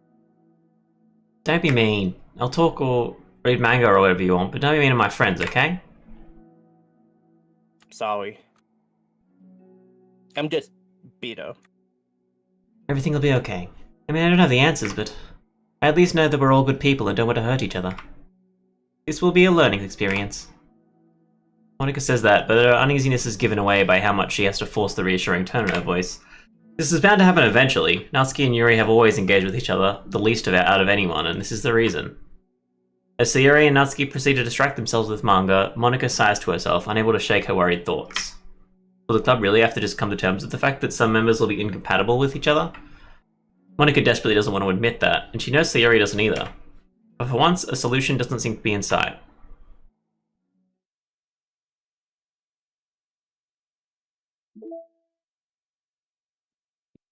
I really wish it popped up with the thing. Yeah, Is it Let's Teamwork? Maybe? Collection Part 2. Part 2. A new day arrives. Sayori arrives at the club room earlier than usual. That is, not late. As she enters, it appears to be empty still. So she sits down at her desk and pulls out a sheet of paper, primed to jot down her thoughts. Sayori made a habit of scribbling her thoughts and feelings onto paper whenever possible, as it tends to serve as her best inspiration for poetry. My heart feels vacant because the ship sailed away. Oh, what the fuck? Ah! Natsuki? Natsuki pokes her head out from behind the closet door. Sorry, I didn't mean to scare you. But it would have been a lot more awkward if I didn't say anything. I doubt you want me listening to your poetry. Yeah, thanks for realizing that. Should I wait you finish it up then? Oh no, it wasn't. I mean, I just do it whenever it's convenient. You're not interrupting. Where's Monica, by the way? Having a makeout session with Yuri, probably. Oh, Hey, she's my job. out in the hallway. Huh? Why? Well, just in case she runs into Yuri. Sometimes Yuri's too nervous to come into the club room by herself, so... Oh. Jeez, did you really let things bother her for that long? She can't control her feelings. For some people, it's really hard to cope when you get a bad thought in your head. Maybe you can distract yourself for a little while. But as soon as it's just you and your thoughts again, it comes back. Hmm? I just want us to have a normal club meeting. It's a lot easier to pretend like this never happened if we all just ignore it and move on. I don't want to be bothered by this. It's so stupid. Her opinion doesn't matter. Doesn't matter anyways. Besides, it makes me feel really guilty. And I hate that too. It's okay to have feelings. It doesn't make you weak. You are weak, but that's not... They're not related. I get it, yeah. Let's figure this out together. Fine. Only because you're good at this stuff. Let's try to come up with a happy scene. Maybe that'll help us understand where your bad feelings are coming from. Well, I was happy the way things were before we had that conversation yesterday. What part of the conversation made you upset? Was it Yuri being mean about the manga? Maybe. I doubt it though. Because my friends and other people make fun of manga all the time, but I just brush it off and ignore them. But something about it really got me this time, and I hate that I'm letting it happen. Is it because it came from Yuri? No, why would it matter? I mean, well, maybe. I hate that she thinks she's so much better than me just because she likes to pretend to be all sophisticated. Yeah, that's what it is. And we other people decide that they don't like me, or manga, or whatever. But Yui acts like she's too good to even give it a chance. I'm sorry. Everyone deserves a chance. Yeah, exactly. Would you give Yuri's books a chance? Hell no. What about before this? Hey, well, I would until I got bored, which wouldn't take very long. But if you actively keep an open mind, then it's not hard to realize that a story can be deep and meaningful without being needlessly complicated. I see. But you know, I like Yuri's books. Yeah, but you like manga more, right? Yuri shakes her head. I like them both. I like them in different ways, but I like them both. I mean, the manga, it's really honest and fun and easy to just let go with. And the fantasy has a lot to interpret and uncover, and it's really rewarding to have some good quiet time together with it. But the most important thing is that both the manga and the fantasy are true to themselves. So I love them both. I think there's room for both of them to be in the same club together. And I just feel like maybe they have more in common than you would think.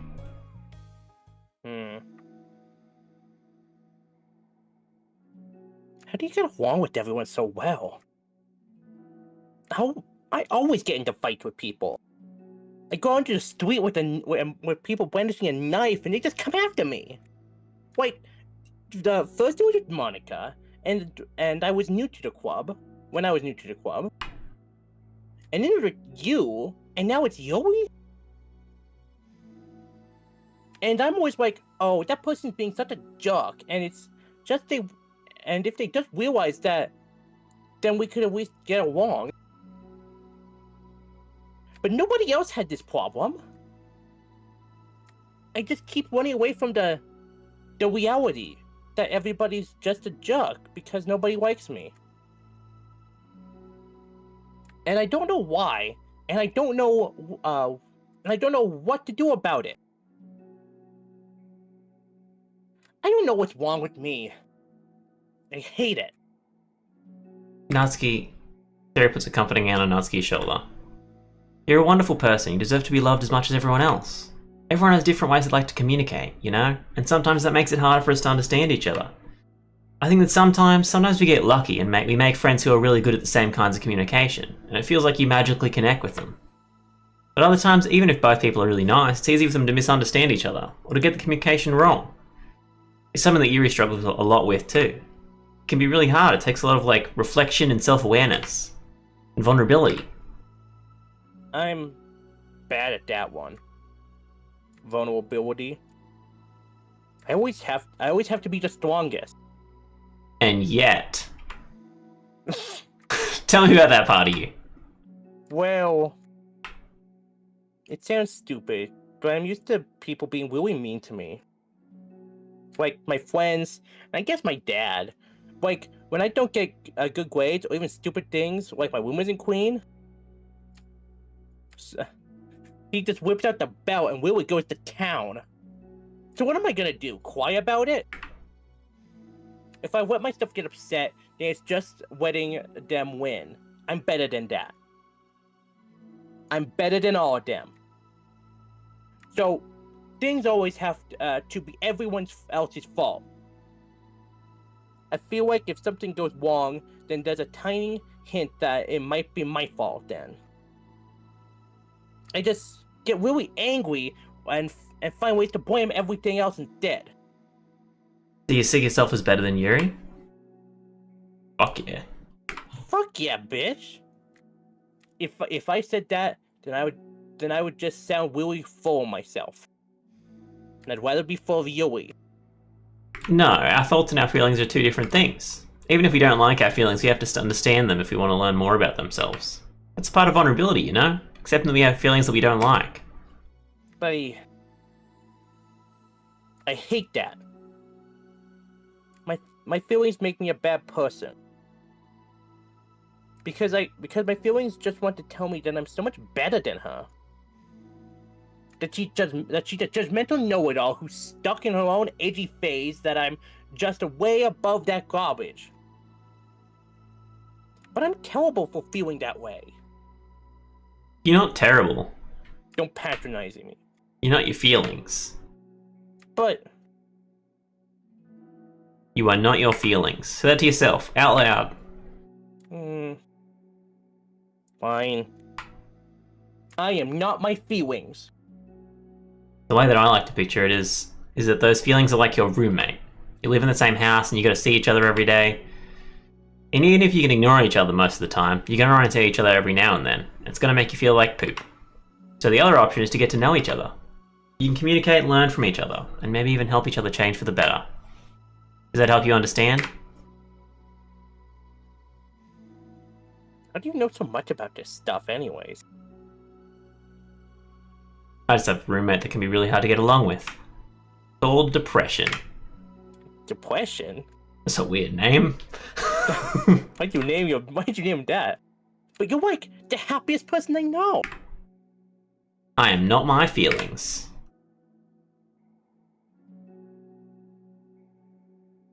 I want to be a good person like you. Get depression. Oh, you little sweetheart. You're never gonna be like me, bitch. No one's like me. I mean, we're all good people.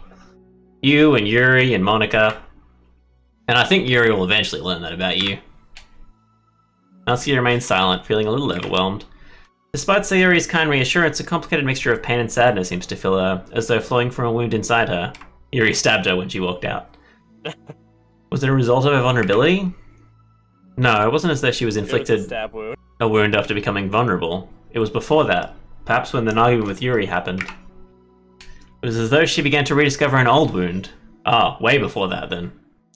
Yuri just did a stabbing mid-school. She didn't notice. Well, they cannot simply be bandaged and left alone any longer. At lunch, I like to spend my spare time stabbing students to see if they notice. If someone gets too close, I just get a quick jab in. Yuri, what are you doing all the way over here? What was that? Because the blade is so thin, you don't even feel it. You like the acupuncture needles and just stab.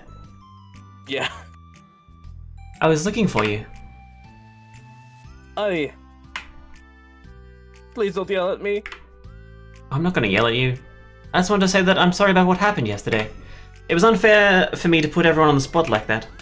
Next time I won't just try to jump in and solve everyone's problems. It's a bad habit of mine. About time. You're not mad at me? I thought you were the one mad at me. I was so awful yesterday. Yuri curls up, recalling the details of the argument. I can't even have a normal conversation without saying something wrong and making everyone upset.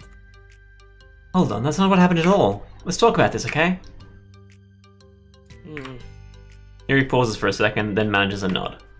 Monika takes a seat next to her on the staircase. I'm having a lot of negative thought patterns and I can't get away from them. Are you fucking with me again? What kinds of negative thought patterns? Get out of my code! Like, everyone hates me. Especially Natsuki. Oh, that's terrible. I don't think Natsuki hates you. How do you know? Well, because Monika thinks back to the time that she herself found herself in an altercation. Monika thinks back to the time that she herself found herself in an altercation with Natsuki and herself, and how a display of maturity from Monika was enough for Natsuki to reevaluate her own feelings as well. She just wants to fuck you. I think Natsuki is just naturally defensive. I think she acts mean when she feels like the need to protect herself. But you know, she's really not a bad person. In fact, I think she can be really thoughtful and considerate. She just, well, I guess the way it works is that she wants to receive some degree of kindness first before she feels comfortable returning it. Oh. But that means the burden is on me. And I don't know how to say things that make people like me. Every time I open my mouth, I just vomit uncontrollably. Yuri shakes her head at herself and tugs on her hair. It's okay, Yuri. You don't need to beat yourself up. I think anyone would like you if they had the chance to get to know you. Well, unfortunately, the opposite is true. That's why I'm not talkative anymore in the first place. Because everyone used to think I was weird and talk about me behind my back. That's just what happens when I draw attention to myself. Natsuki even said she found it more respectable when people speak their mind. So I did, and then she hated me anyways. That was enough to confirm my fears. But Sayori and I like you, and we've gotten to know you a lot by now, right? Yuri doesn't seem to have a response. Hey, what do you think of Natsuki? I don't think of her! At all! That's not what I meant, really. I just... I was just wondering if you had an opinion of her. They are so boning. Yeah. I do. What is it? Lost. Natsuki seems to bring the worst out in me, and I feel really ashamed of it. I like to think of myself as a fairly sophisticated person. So for someone to just treat me like I'm inferior, despite my tastes, that's just the worst kind of insult. Coming from someone like her. Jesus Christ. So she thinks that she's smart, therefore she's better than people. Yet someone looks down at her. Jesus Christ, Yuri. And it makes me think bad things about her. Makes me want to do bad things to her. At least in my knife collection. But everyone else seems to like her, so the only explanation is that it's me who's doing something wrong again. And my feelings about her are wrong. And I'm wrong to get upset over something so childish and inconsequential. No, Yuri, feelings are never wrong. Well, they're not right. That's the thing. Feelings are never right or wrong, you know? They're just a state of being that we don't always have control over. That doesn't mean they have to control us. I feel like that's something I learned around when I first started the club. We can hate ourselves for feeling a certain way about things, or we can, you know, just acknowledge that they exist and try to understand them better. I could never be mad at you for just feeling a certain way. It's about how you handle them. And I think working through the feelings is a great opportunity for teamwork. Yuri wears a dejected expression. Oh, hold on, let me take this off. You make it sound so easy. You're so mature. And you're so good with people. I feel like such a child in comparison. Oh, Yuri. I'm far from perfect. But these are learned skills, they didn't come naturally to me either. It's really hard to, like, reflect on yourself and separate your feelings from your thoughts. I just want to be a good person. Well, I think it takes a good person to get this far. That's not good enough. I want to be able to communicate with her. Communicate what? How I feel sexually with her, and how it makes me feel frustrated and upset when she's so negative and dismissive for the things that mean so much to me. And how it reminds me of me. Because I know what it's like to feel misunderstood, angry at everyone. I know that telling yourself you're better than everyone else is just a defense mechanism. We're just people. We're fragile and unstable. But I'm just tired of that getting in the way. I can't stand it when I piece. When I piece? When I piece. I can't stand it when the piece is disturbed like this. Yeah, you can't focus on your reading when the piece is disturbed, right? Because the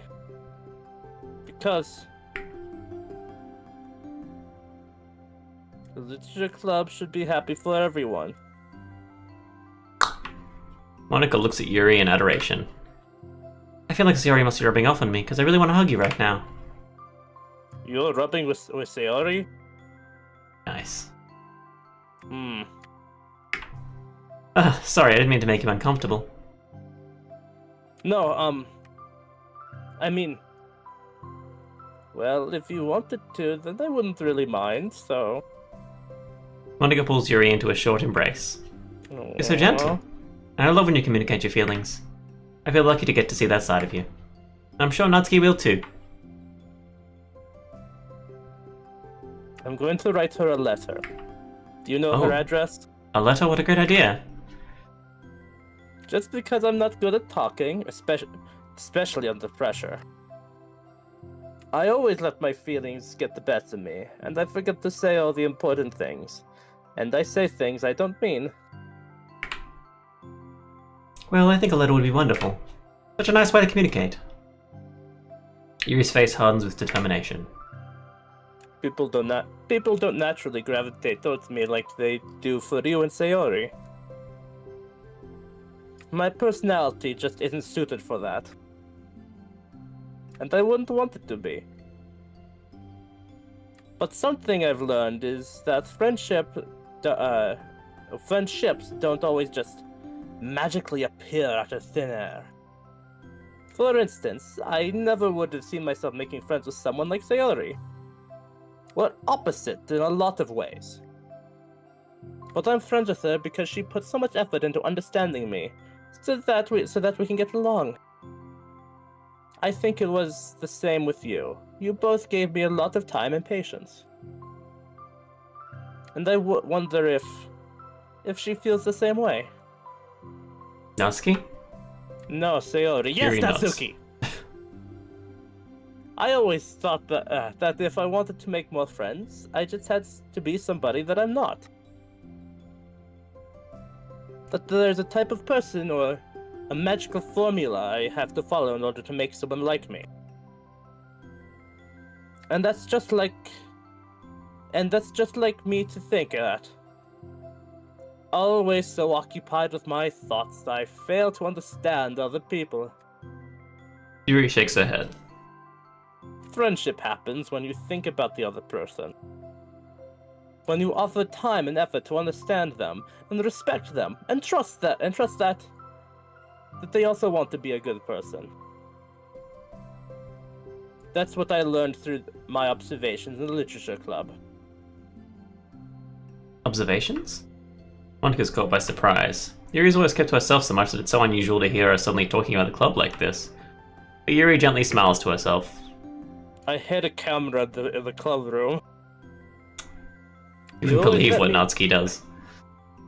That closet, do not put a black light in there. You always let me listen to your thoughts about people. Sayori too. And it makes me happy, because I learn a lot of things. That's so sweet. I had no idea it meant that much to you. Monika never thought much of it, but in the past weeks, Yuri's always seemed to be especially attentive when it comes to the problems and concerns of others. Always wanting to listen and try and learn more about her friends in the club. It's true, Sayori and Monika are naturally more comfortable with other people, and can more easily work through situations of conflict. That doesn't make them better people. Everyone has strengths and weaknesses and the capacity to improve. The first step towards improving oneself is reflection and self-awareness. It's something that Yuri never gave herself enough credit for, but that Monika can recognize as an incredible trait. And with that, her confidence in the club is restored.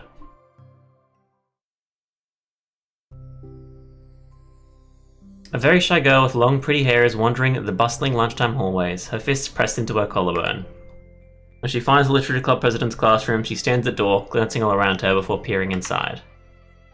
Monika's shitting, I read just then, and I was like, what the fuck? This is... Monika's sitting and chatting with a group of unknown friends. Yeah, as expected, this was a bad idea after all.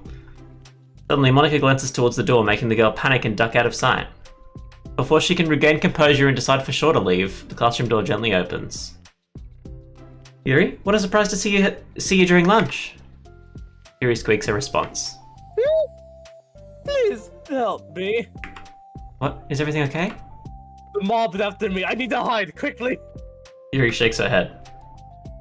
I don't know how to write letters.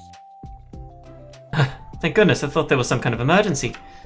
There Monika is. briefly glances over her shoulder at her other friends. Do you want some help? We can go find an empty classroom or something. Is that okay? I feel bad for taking away from your friend. It's totally fine, I promise. We weren't really doing anything. One sec. Monika trots back into her classroom, says something like, I gotta go to her friends, and then grabs a pen off her desk before returning to Yuri. Okay, let's find somewhere quiet. Yuri nods and follows Monika as use that club room for outside of club activities? Yeah, I don't know. Yuri nods and follows Monika as the two of them set off. How are you today? Huh? Me? Well, I'm not taught. There's no one else here now, is there? Ah, oh gosh, sorry, I was just caught off guard. I'm doing well today, just tired. I never seem to get enough sleep during the week. How come? I don't know, I think I'm just easily distracted. I get really sucked into things and start neglecting the time. All the construction outside, it really keeps me up. Me too. I do that too. Hey, this classroom's empty, let's go in here. After peering inside, Monika opens a classroom door and the two of them enter. Yes? Should we be in here? No. But we're gonna. Does no Yuri's- one work at this bloody school? Yuri's moment of relaxation ends. She watches as Monica pulls 2 chairs up to the same desk, then obeys as Monica beckons her to take a seat. She stares down at the empty desk. You nervous? Carved into the desk is Bun was here. Nice. I don't want to do this. I need to go to the toilet. I was hoping it would end a little bit sooner. Nope, wrong. I'll be right back. Okay.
That's the one I'm looking for.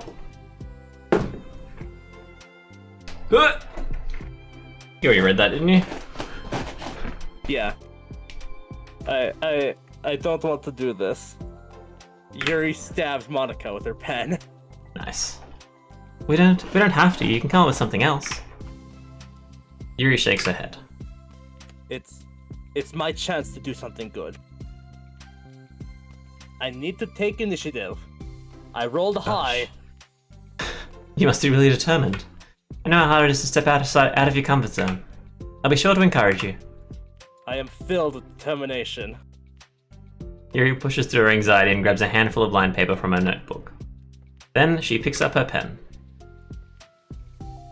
Oh, more art.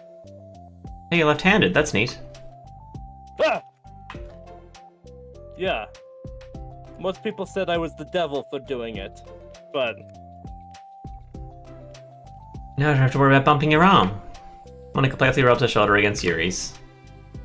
Sorry, I'm just being silly, I guess. Anyway, how about we start... I'm like a different person before the club meetings. This is weird. How about we start by listening to different things you want to say to her? Yuri thinks. I heard that I feel embraced all of a sudden. Embraced. I want to embrace her in my arms, slowly rubbing my hands down her back until I reach her firm. I feel embarrassed all of a sudden. Hold on. Oh, it's okay. How about some of the things you said to me yesterday? But never mind. I guess I'll try. Yuri thinks for a moment longer, her tension evident. Then she writes the word reflection. This is about my reflection on my behavior. The key question is why we act like this towards each other, but have been able to separately be friends with Sayori and Monica. That's me. Yes, it Yes, is. it is. Sayori. When did I toss her a chocolate? She tosses her a chocolate. Yes, it is. Good girl. Have a treat. You found my disguise. So, Yuri thinks. you're right. You're not supposed to be in this letter. I've been able to befriend the two of you because you've taken the time to understand my needs and respect my interests. Mm-hmm. The same goes for Natsuki too. We started off as pretty hostile to each other because I was so worried about getting what I wanted. But she just wanted to be respected more than anything else. Once I stopped making it all about me, she was able to do the same. I want to do that too. So what kinds of things do you want to do for her? Go. You're reading. Yeah, I thought that was, yeah. I want to do the same things for her that I like to receive. Like smooches. Cunnilingus. I like it when people respond positively to the things I talk about and not just brush me off. I like it when my feelings are taken seriously.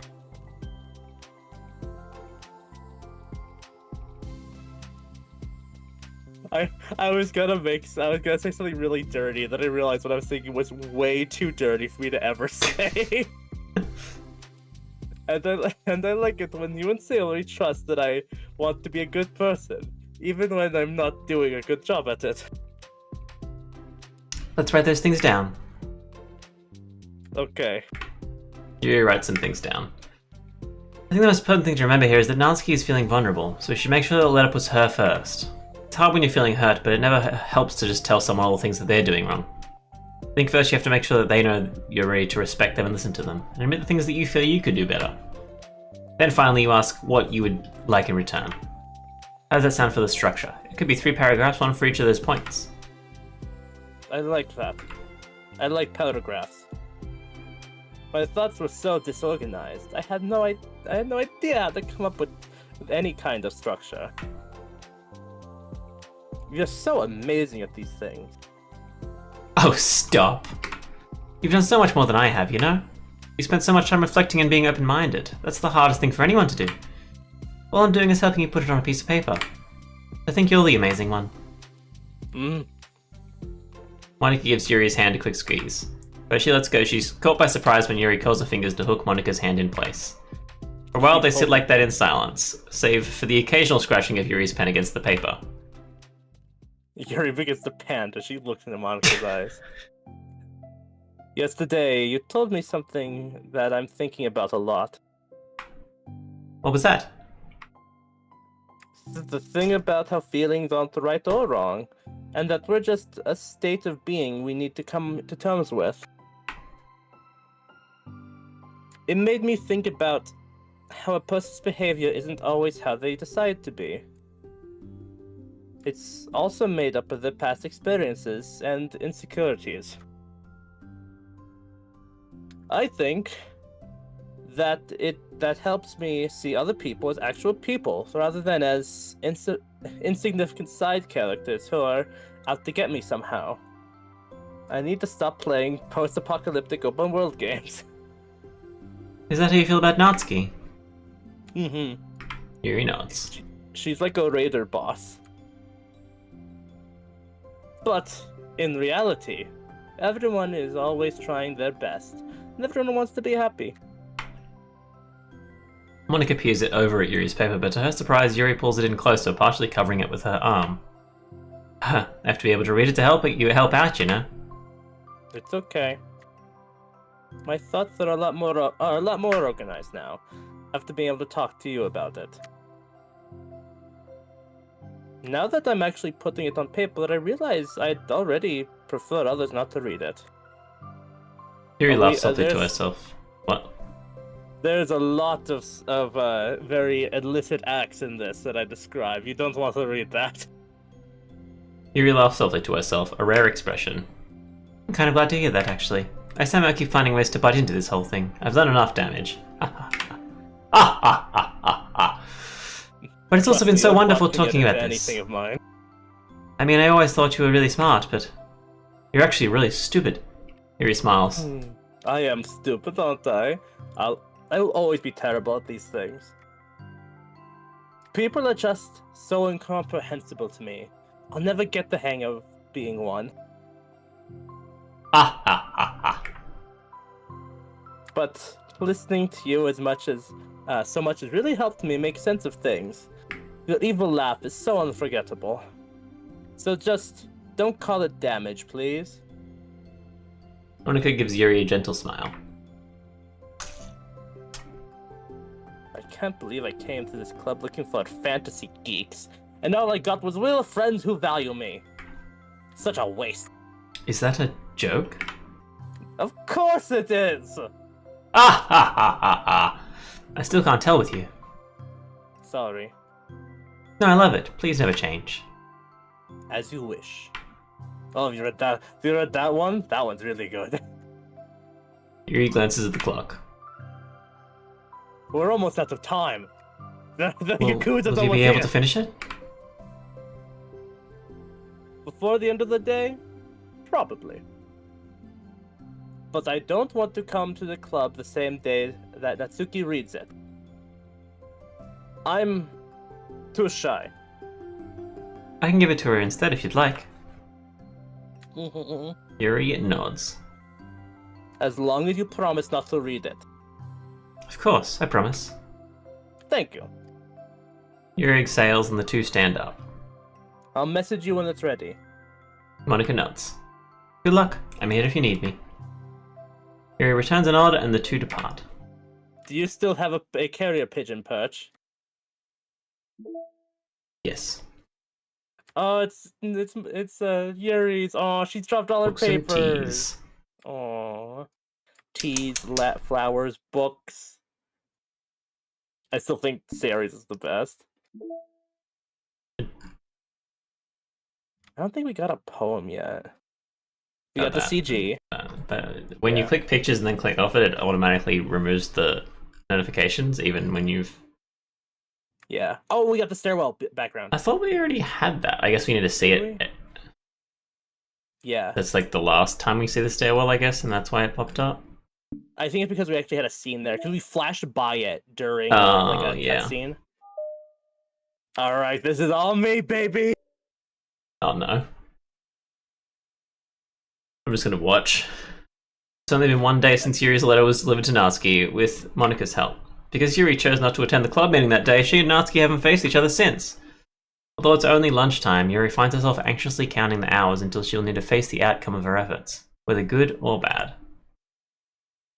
And because the passing by of students were making her feel even more anxious, Yuri picks out the most secluded spot she could find to spend her lunch. Because this staircase is under maintenance, no student would have any reason for coming here. Such a relaxing feeling to have a moment of solitude in the middle of a frantic school day.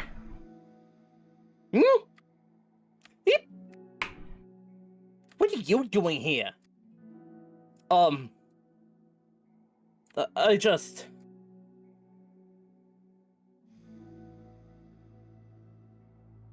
Thanks for the follow, Monica. Hey. Yuri grips her book That's around already. with enough force to winkle the pages beneath the pressure of her thumbs.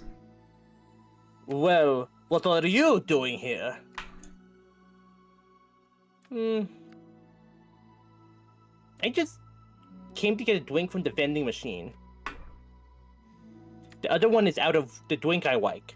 You like scotch too? Yuri notices Natsuki fidgeting with a few coins between her fingers. She nods, avoiding eye contact. What? Is that all you get paid? Yes. Natsuki, also looking away, shuffles over to the vending machine. It's so quiet that every one of her movements seems to reverberate through the entire stairwell. After far too long, she finally receives her beverage, which she then fidgets with in place of the coins. It's some kind of iced tea, but instead of leaving right away, Natsuki just stands in place. She glances all around her. It's like way too quiet back here. It's creepy. Are you gonna kill me? I mean, not that. That's not what I meant, really. I mean, it's totally cool that it's your thing or whatever. Like, I can see how it suits you. So, not because I think you're creepy or something. I didn't mean that either. You know, I'm just going to stop talking. That seemed like a good idea. What? Please. It's okay. Everything is okay. Step, step, step. Yuri finds herself... Let the Yuri... chloroform just take over. Very good. Exactly. Yuri finds herself attempting some words of comfort after hearing Natsuki stammer herself into dejection. Seemingly in response, Natsuki approaches the base of the staircase and hesitantly sits herself down near Yuri. Kneel. Well, I can leave if you want. Yuri shakes her head. Natsuki twists the cap of her drink and takes a sip. There's on iced tea. Good choice. Nice. Despite receiving Yuri's general permission, Natsuki doesn't say anything more. Yuri continues to read, or at least pretends to. And the two just sit there for a long time. Books, words. I'm reading! Words.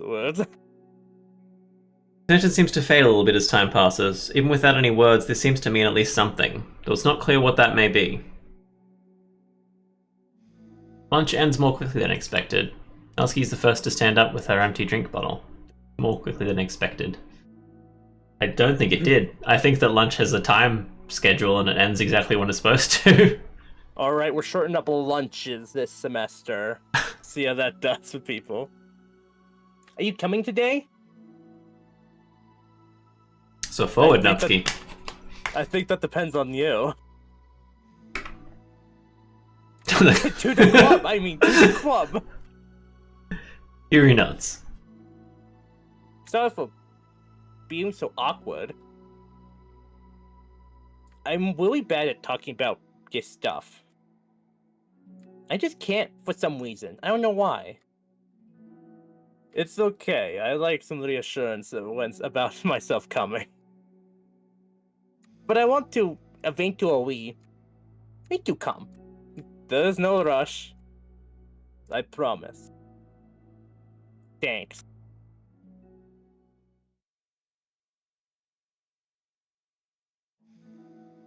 It's the next day. Natsuki appears from around the corner and steps up to the vending machine, glancing at Yuri as she does so. Today she seems to be holding some kind of book as well. Oh, you're here again. Well, I just came here to read this because because there aren't any people around here. So, I thought you didn't like how quiet it was. Well, I don't, but there's no people here. You're not a person. I see. Natsuki sits down. The mood feels much different today than it did yesterday. After yesterday's lunch and the club meeting that followed, Natsuki and Yuri are beginning to feel more relaxed around each other again. Although Yuri's letter is still lingering in the back of Natsuki's mind, she continues to detour around it. But it's okay, I'm here, right? Yeah, I don't care. I mostly just don't feel like dealing with the crap I get from my friends about it. Especially since, like, they all just assume I stopped reading manga after I joined the Witcher Club. Not that I'm trying to hide it from them exactly. But I just don't want it to come up again now after I've waited so long for this new volume to come out, which will be months at this point. You don't have other friends who are into manga? You have other friends? Not unless online friends count. No, they don't count. And Sayori, but that's different because she's not exactly into it. She just likes it. You know what I mean? You know what I'm saying? Mm-hmm. Honestly, you're lucky that your books are Honestly, you're lucky the book you're into it, or at least just look like books, so you don't have to feel like everyone is constantly judging you for what you're reading. That would be so awful. Especially since I already hate attention so much. Well, it's such a good thing that I have thick skin, I guess. By the way, I would totally recommend finding some friends online if you haven't already. If you're like me and have no one to share your hobbies with. Though I have online friends. Since middle school, actually, I was especially desperate back then. I met this Australian guy who streams like once or twice a week. It's somewhat embarrassing to reminisce about those days. Sometimes I feel like the me from a few years ago would have benefited from a good smack across the face. The arrogant bitch she was. Oh, whatever. We were all just stupid kids back then anyways. Some of the fanfics I wrote, thank God, I used a pseudonym. Oh, Yuri's gonna have read it, right? 100%. For sure. You're not cupcake level 31, are you? But I like it but I liked it at the time.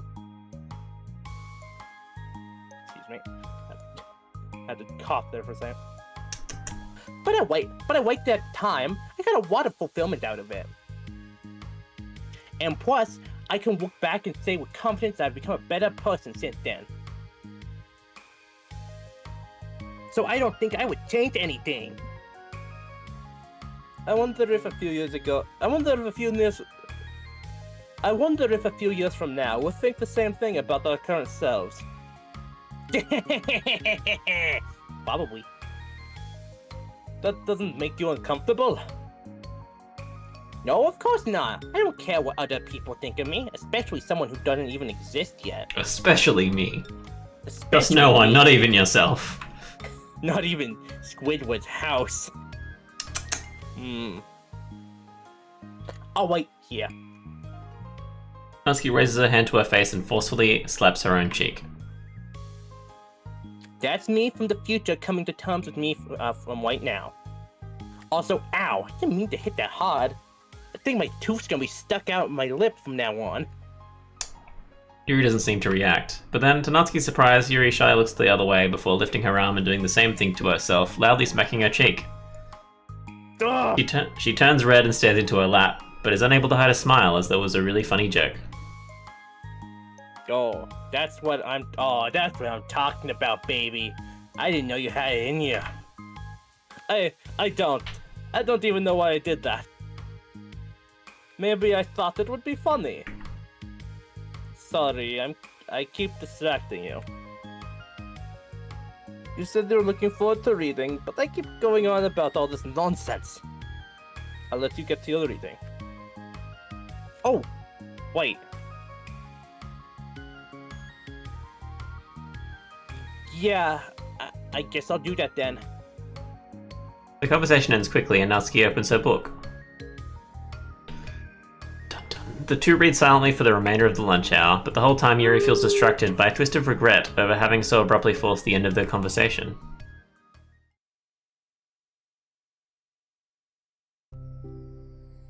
You're back. Yeah, hey, I'm here to weigh well again.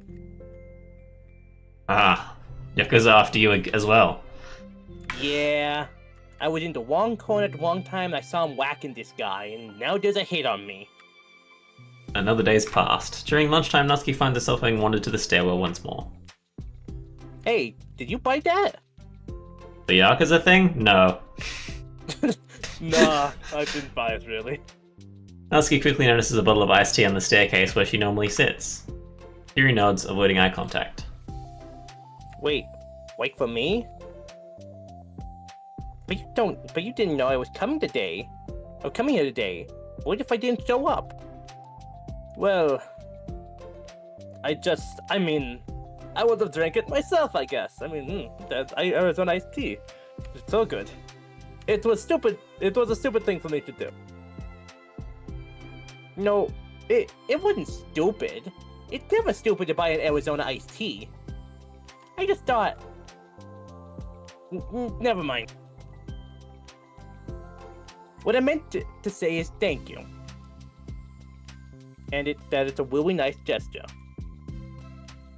It's okay if you don't feel that way. I do! Jeez, hold on, which one? It was the other thing that I didn't mean. I swear, I swear, please believe me.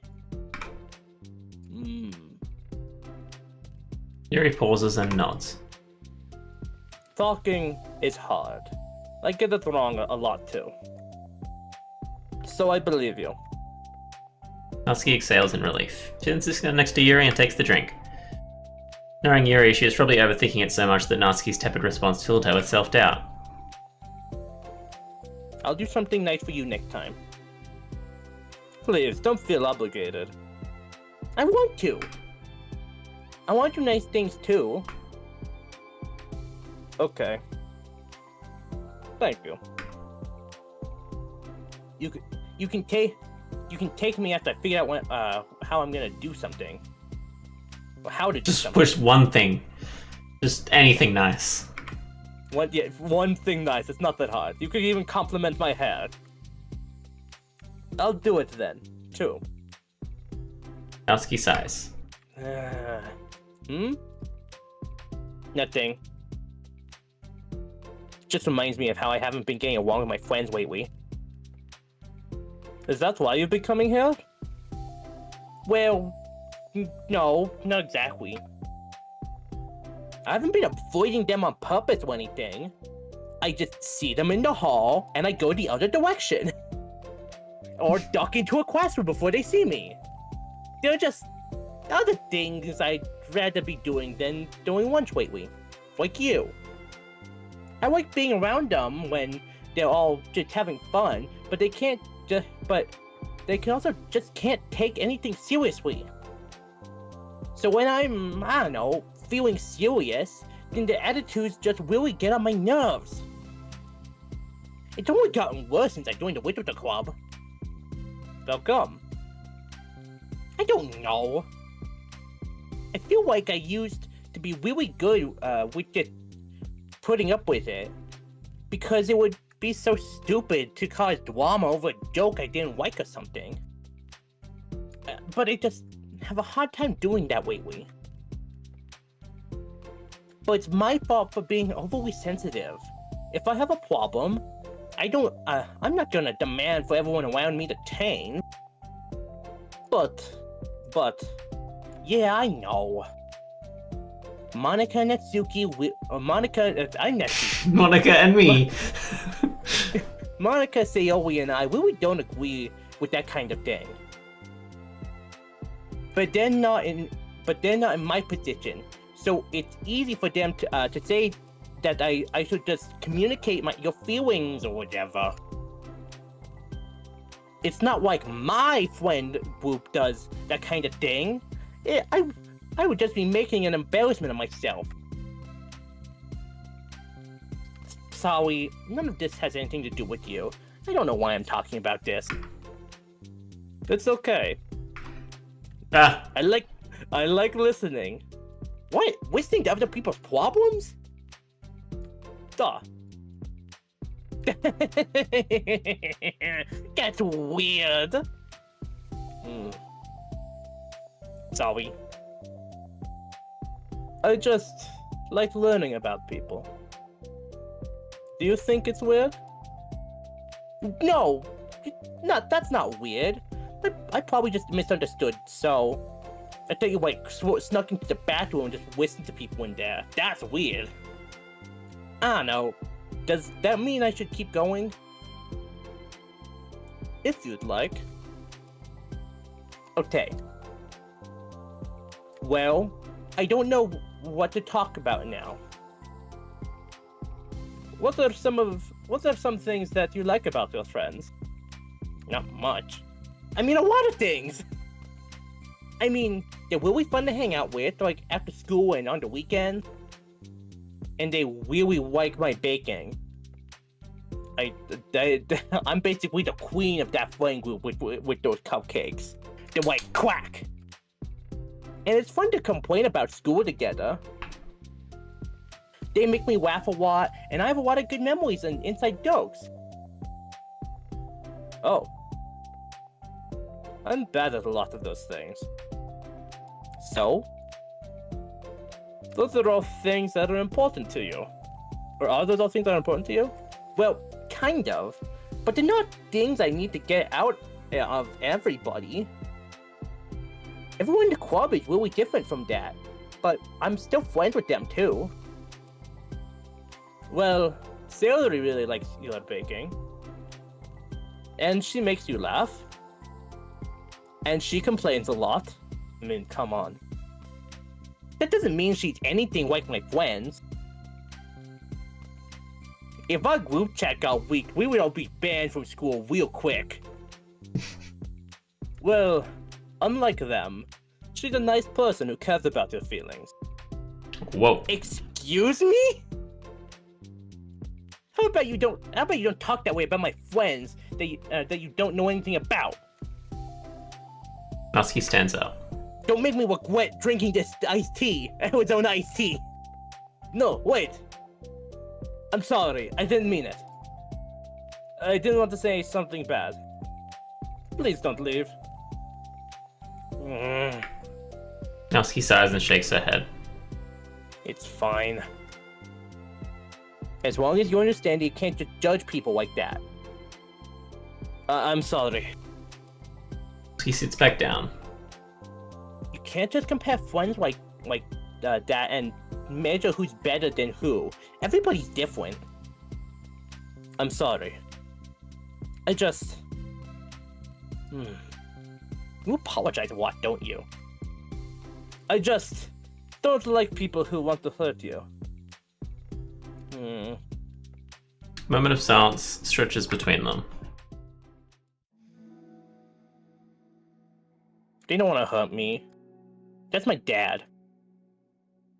We just like to tease each other about stupid things. It's fun. I don't like that. Well, that's why I'm friends with them and you're not. You like it? I just don't worry so much about me. It's not worth it. I'm sorry. I wish I knew how to help with social conflicts. Like how Monica can. She's good at these things. Not really. Also, I don't always want help. Sometimes it's just stuff I have to deal with myself. That's what Monica and Sally never seem to understand.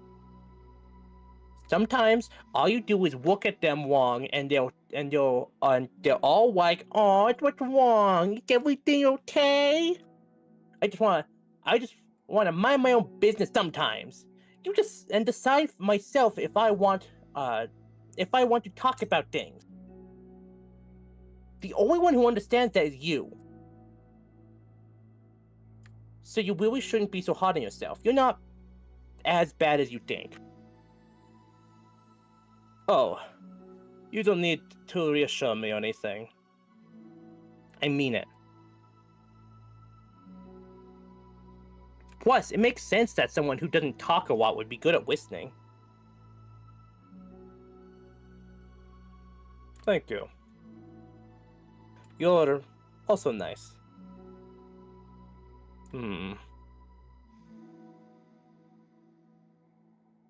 It's really hard for me. It doesn't come naturally at all. It's so weird because I always thought of myself as someone who can just say whatever's on my mind. But I feel like that only works when I'm annoyed or upset or want to say something mean. Why am I like this? You don't have to answer that. I'm just talking to myself. I see a mouse opening. Close the whips. Good. Yuri nods and remains silent. Elsie notices her fidgeting with the pages of her book. How come you like reading so much? Oh, well, a lot of the reasons. But I just get sucked into it so easily. It's so immersive, like I want to be part of it. I think there's a lot of things about people in real life that make me feel uncomfortable and frustrated. Especially when it comes to following social conventions and group interactions. I just don't really understand it, and have no real reason to participate. But it's different with books. I feel like I always want to be around the characters. I feel such strong emotional connections with them in ways that I've never felt with real people. So, in that way, it can sometimes feel more real than real life. Really? That's like really sad. It's that hard for you to be around people? Like, all the time? Fairly often. Especially in group settings. When people are making all kinds of conversations, and saying jokes and all of that, I don't know what to do, and I just disengage. Yeah, I was getting there. Oh. that doesn't get lonely? I don't think so. I can still enjoy spending time with people one-on-one, and I have online friends too, of course. Do you ever wish that you could be friends with the characters in your books? All the time. Sometimes so badly that it makes my heart ache. Yeah. Me too. Really? Mm-hmm. A what? Like, more than anything. After Natsuki mutters that, silence fills the stairwell once more, but it's a mutual silence, one full of understanding. Oh. My mouse go. Ethics. Simply put, it's not our job to arbitrarily decide upon some code of ethics just because we're the first ones to do this. To our knowledge. That's the government's job to figure out, long after we've made enough headway for it to no longer apply to us. It's fundamentally flawed to apply ethical reasoning to this anyway, because humanity's code of ethics is based upon nothing more than our knowledge and understanding of life forms similar to ourselves. We don't have ethics for killing bacteria or plants, only for the creatures that we can convincingly project our emotions onto. The humans in our VMs operate completely differently from us on a fundamental level, and therefore should not be taken any more seriously than a machine that's programmed to print "I feel sad" by engineers, not philosophers. Interesting way to look at that. It says reply. Where's the rest of it? Don't know.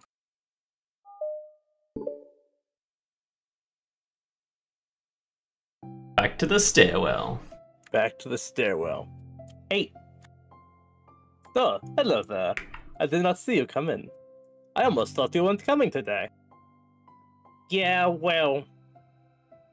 Lunch is already more than halfway over. Natsuki had typically been meeting Yuri in the stairwell much earlier, since it had been a good way of dodging her friends when she didn't feel like seeing them. Today she's holding a large plastic container in both hands. I went into my friends, so I hung out with them for a while. Is that so? Yeah.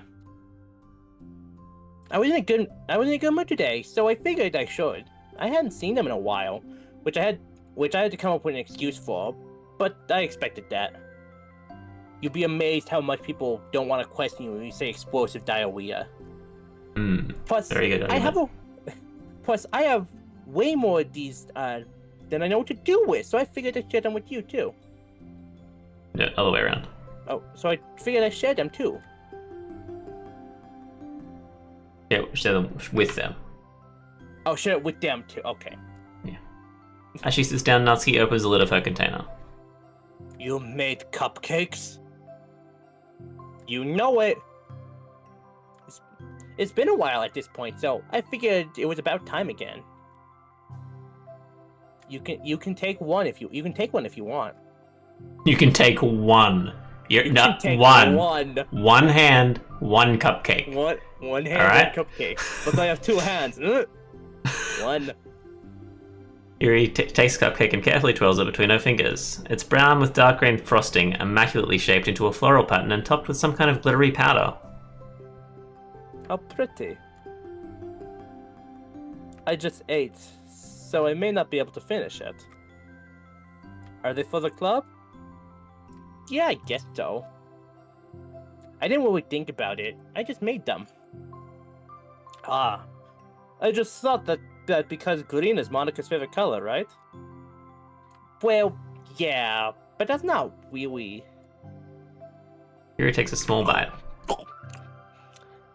This is green tea flavored. That's silky. Is someone trying to get in my pants? I love green tea. Oh, do you? It was just a random idea I wanted to try, so... Don't laugh at me. Don't laugh evilly at me. I'm not laughing. I'm not. I just felt happy.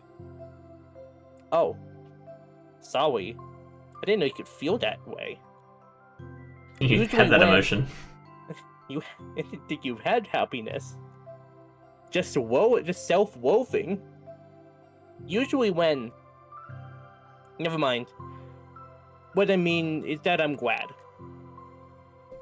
Sorry for saying dumb things again. I just wanted to do something nice. And this is something I happen to be good at. And I do know that you like them from past experience. Ugh. Yuri turns red, recalling the time she treated herself rather generously to Natsuki's cupcakes. Ironically, her mouth is too full of cupcake fur to stammer an excuse, so she just settles for a disapproving look. How did you get into baking? Oh, well, I don't know. It just always kind of appealed to me. Well, a few years ago, I went this one manga with a lot of baking, so I was like, so I got super into it for a while, and I was probably making stuff almost every day. I knew it!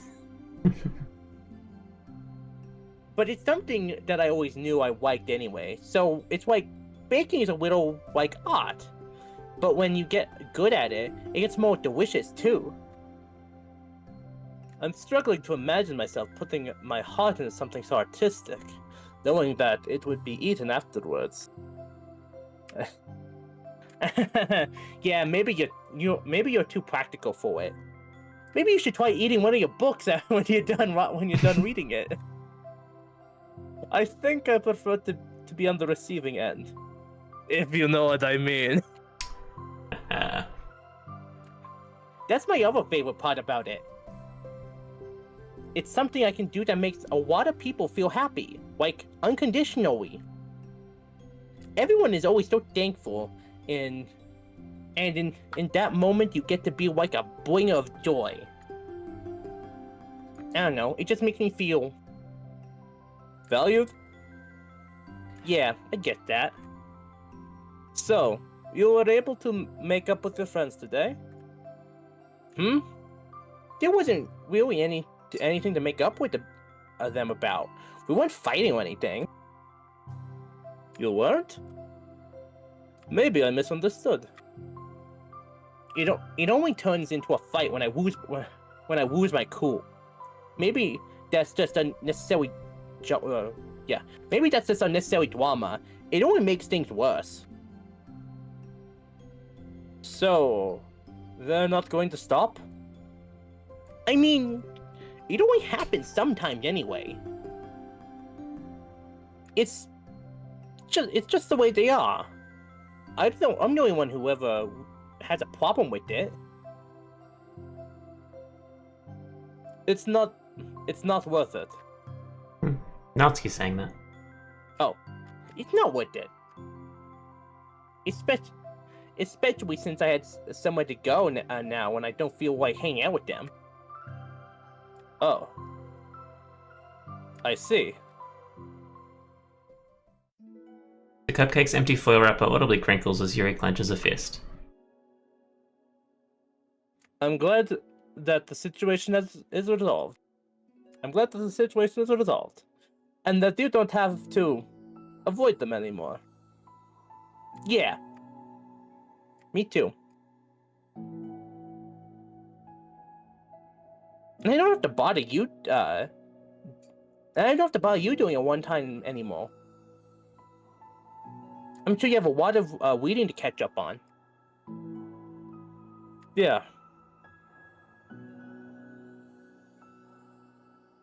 I know that cupcakes are basically nothing compared to all the stuff you've done for me. But it's the best I can do. So you can have the rest of them. Really? Natsuki grabs the box and slides it over to Yuri's feet. Yuri stares at the box. Then she shakes her head and slides them back. You should save them for your other friends. But have you seen this dress? I cannot grow out of it before midterm. I made them for you. Dun dun dun! Natsuki's voice whines as she protests. I know. And I liked them very much, exactly as you thought. You succeeded. Have a gift certificate. But I know you care about making your other friends happy too. And if this is the way you know how to make them happy, then I'm not going to take it away from you. No, they were for making you happy. You make me happy. Wait, no, they're actually you make me happy. You're worth more than cupcakes to some people. That's why they want to spend time with you and be your friend. Without warning, tears pour from Natsuki's eyes. She pulls her knees to her chest and starts sobbing into her arms. Natsuki? I'm such a bad person. Yuri stammers, feeling panicked. I didn't mean to say something bad. I'll eat the cupcakes. I'll buy a new dress. I don't care. Natsuki shakes her head and wipes her eyes. You can... Natsuki tries to choke back her sobs but struggles to speak through them.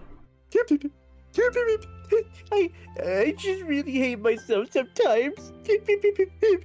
And it feels so wrong when you say so nice things to me.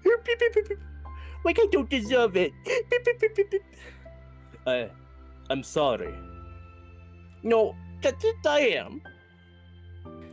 I'm so difficult. And I can't think of a single and I can't think of a single thing about myself that somebody would like. And I hated myself for bothering you doing once. I just thought it was my chance to be a good person. Like to be nice and do things you wrote about in the weather. Real kinky shit. I knew if I tried in the club, Sally and Monica would just be super annoying and make a huge deal about it. You know, I think a lot of those negative things, too, about myself. And you. I never felt like a good person. I always scrutinized everything I say. And later I feel like I said all the wrong things. And I just spend so much time thinking about myself, hating myself, and feeling like everyone else must hate me too. So, I understand some of that through my own experience. And that's why I wanted to write the letter, to express my feelings. It pained me to see those things in someone else that I saw in myself. Natsuki sniffles. Yuri rustles through her bag and pulls out some tissues, then hands them to Natsuki. Monica told me that it takes a good person to reflect on these things. The desire to improve yourself, that makes you a good person, so don't worry so much. Also, there are things about you that people would like, so... Like what? You're talking about those weird things that Bun keeps telling me about with the people like the small body type, they're weirdos! Like how they're fun for people to be around. And you're not shy. And you know how to make people laugh. And they're very passionate about things. And you know how to take the lead. And you care a lot about other people. And just a lot of things. Oh? Well, now you're making me feel really embarrassed. Here, eat the cupcake. Well, you're the one who asked. And don't you think I feel embarrassed?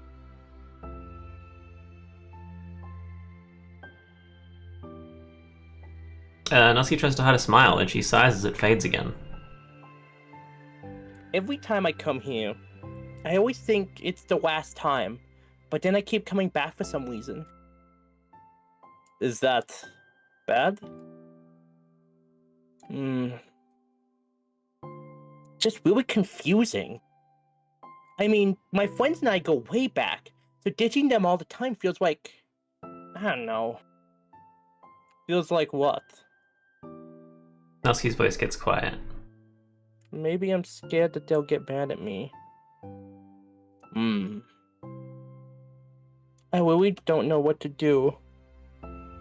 She pauses. Yuri stares into the distance, tracing her eyes along the patterns of the floor tiles while she thinks to herself. What would you do? Hypothetically, if the friends were happy for you instead of mad at you. Happy for what? Happy that your new club is making you happy. Well, that's just not a fair hypothetical.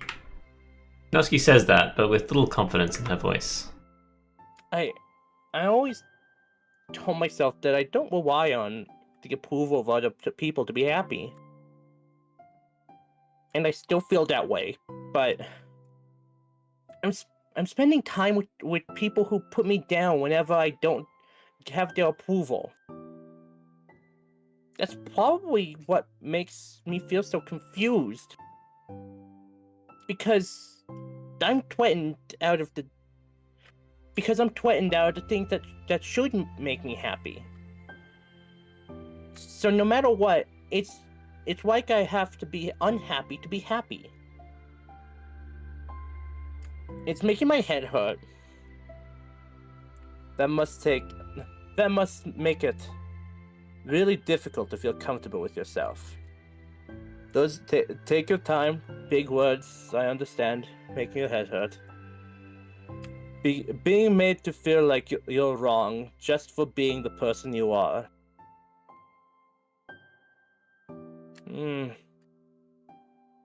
It really goes against everything I believe in, doesn't it? It goes against the kind of person I want to be.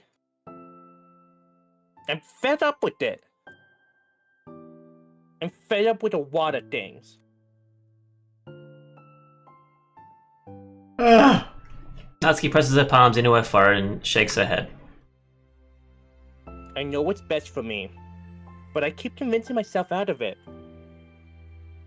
It's so much easier to be comfortably unhappy than it is to do something so scary. To do what? You know. To end it. Don't take that. If you have any knives, please give them to me. You know, I met with my friends. With them. Natsuki nods. I didn't think you were actively considering that as an option. I wasn't. Until recently. It's just one of those things where, like...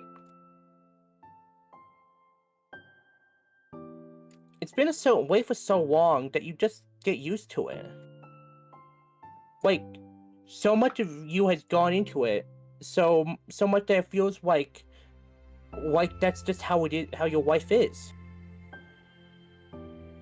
And throwing it away is like throwing away such a big part of your life. It makes me feel sick to thinking about it. Natsuki sighs. It's just really scary. It's terrifying. That's the word. What? What are you scared of? Ghosts? Me too. I don't know. A lot of things. Like being alone. Not having anyone to talk to or hang out with. Not being able to replace what I have with them. And I don't want them to hate me. And I'm scared they'll hurt me if we're going against them. Physically? Not physically! I have enough people doing that to me. But... Yuri clenches her fists. I'll fight them. Natsuki? What? If anyone even thinks to cause you harm, I was trained by by Spetsnaz Black Ops troops. I know how to take a man down. I will unleash hell upon them. Natsuki snorts in laughter. Don't laugh at me! I'm serious. Sorry, I liked it. It was kind of hot, that's all. Oh. Well, I meant it. I have a lot of knives, and I practice with them every day. I know you did. Natsuki gives Yuri an endearing look. I needed it. Conversation lapses. Natsuki again slides her box of cupcakes over to Yuri. Just take them, okay? I don't want people to have them anymore. Are you sure? Natsuki nods. I'm sure. Eat them all, right now. I want to watch you do it. I will, then. I'll enjoy them. Natsuki looks away, but a feeling of warmth spreads through her. She holds onto that feeling, knowing it'll give her courage.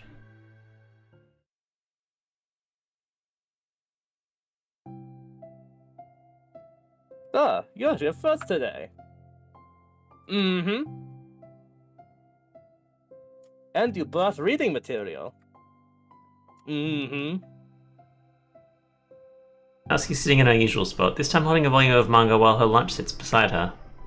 Yuri sits down as well and opens her own book. It sucks when the good series have to come to an end. What? On the last chapter of the side stories? Like, it's such a big part of your life, and then one day there's just nothing left. What am I supposed to do on my Sundays? It makes you feel so empty. Unfortunately, I'm about to experience that myself. I'm on the last book of the series. It sucks. But there's also something satisfying about letting a story conclude. I don't know if I'd want to go on forever. Maybe. But there are some things that I wish I could. I thought she was gonna continue there, huh? On the other hand, have you ever read something that overstayed its welcome? Yeah, definitely. I can think of at least one thing I've read that got pretty unbearable like halfway through, and the ending really sucked. I watched a ton of Game of Thrones, and I know that feeling. So it sucks when something good has to end, but it also sucks when they just keep inventing more plots until you don't like it anymore. I guess it sucks either way. We should go back to the middle of the story, you know, when Sayori and I were just figuring things out. There was so much ahead of us then. Well, that's the nature of all things. They come to an end. Two fall silent. They're slowly equal, making their way through their respective reading material. Except Natsuki doesn't seem to be touching her food at all. You don't go out during the weekends, right? Excuse me? Like, with friends, or at the mall, or downtown, or whatever? I'm not a total shut-in, you know. Oh, my bad for making assumptions. Well, I'm sure I go out less often than other people like you and others in the club. I don't really meet friends that arbitrarily spend time like that. I'm usually meeting with my board game group. D&D! Yes, because Yuri canonically plays D&D on the weekends. Board game group? It doesn't matter. It's just more nerdy stuff. Why do you ask, anyway? I'm just curious. I realized that I couldn't pick to it, so I was just curious. Yuri looks at Natsuki and realizes that she's shaking. Don't look at me like that. Sorry. I'm just not used to you quivering. Natsuki pulls her knees into her chest and puts her head down. I can't take this anymore! Did I do something? Yuri gets flustered, her mind racing over what she may have said or done. I did. I ended it. I'm a ghost. You have to let go of me, Yui. I texted them earlier, killing them. And then I just blocked them because I was so afraid of their responses. And now it feels like I'm dying inside. Oh. That's... I'm sorry. Totally unsure of what to do, Yuri can barely find any words of support to offer. Meanwhile, the sound of Natsuki's unusually hard breathing fills the air. Then she speaks again, barely over whisper. Help me. I feel sick and I want to hit my head against things.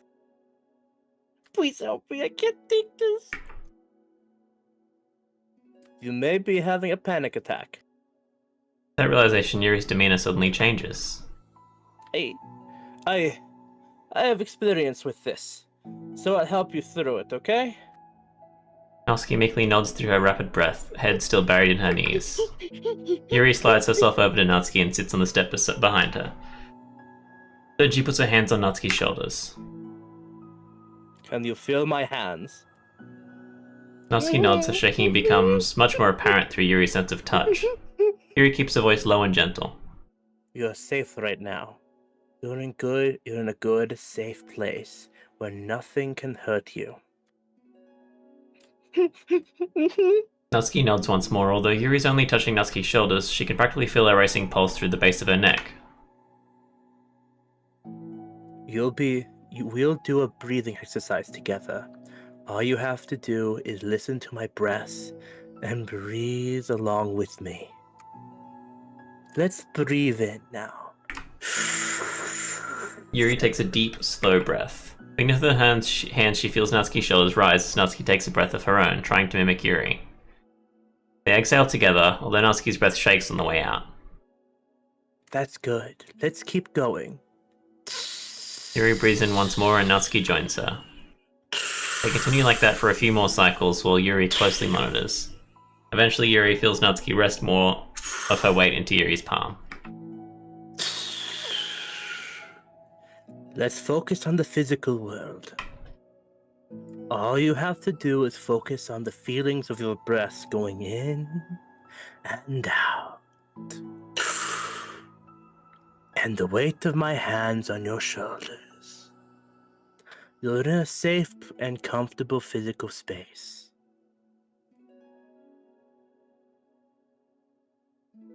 Minutes pass in silence. By now the worst of it has passed, but Yuri is determined not to move away until Natsuki prompts her to. Meanwhile, Natsuki's lifted her head off her knees, and her breathing is mostly steadied. Then she takes a final deep breath and slowly pulls herself to her feet, causing Yuri to let go. She stretches her arms. I'm sorry. I didn't mean to freak out. I don't know what my deal is. You don't have to apologize. This must be extremely stressful for you. Is that going to keep happening? It may, or it may not. We can take measures to help prevent it in the future, but I think it will naturally get better over time.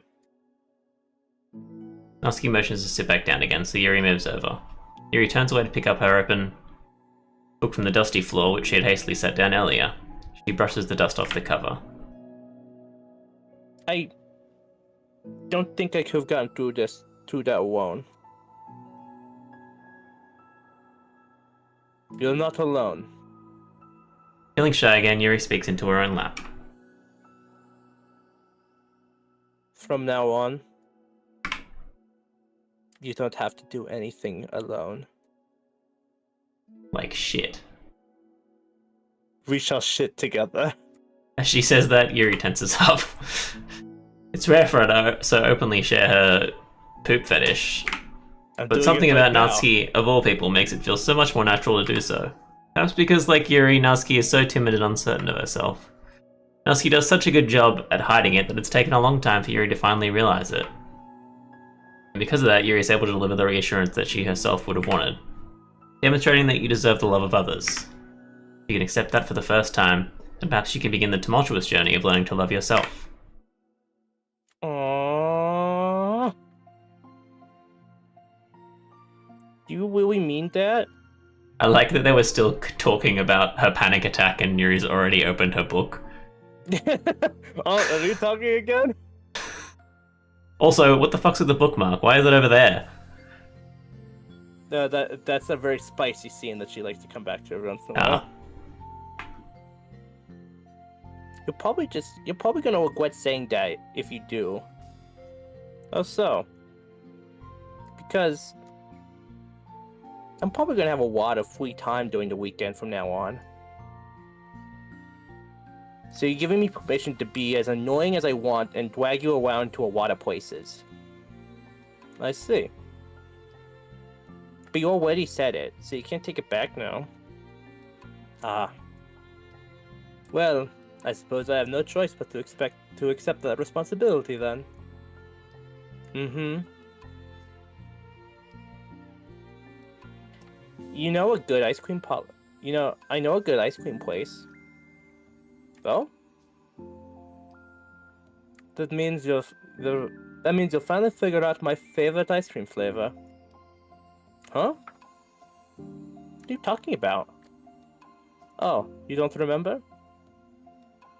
The first day that you came to the club, you guessed everyone's favorite ice cream flavor. But for me, you said you had no idea. Seriously? I don't remember that at all. Oh, wait. Yes, I do. I said it was probably green tea. Yuri shakes her head. It's a good guess.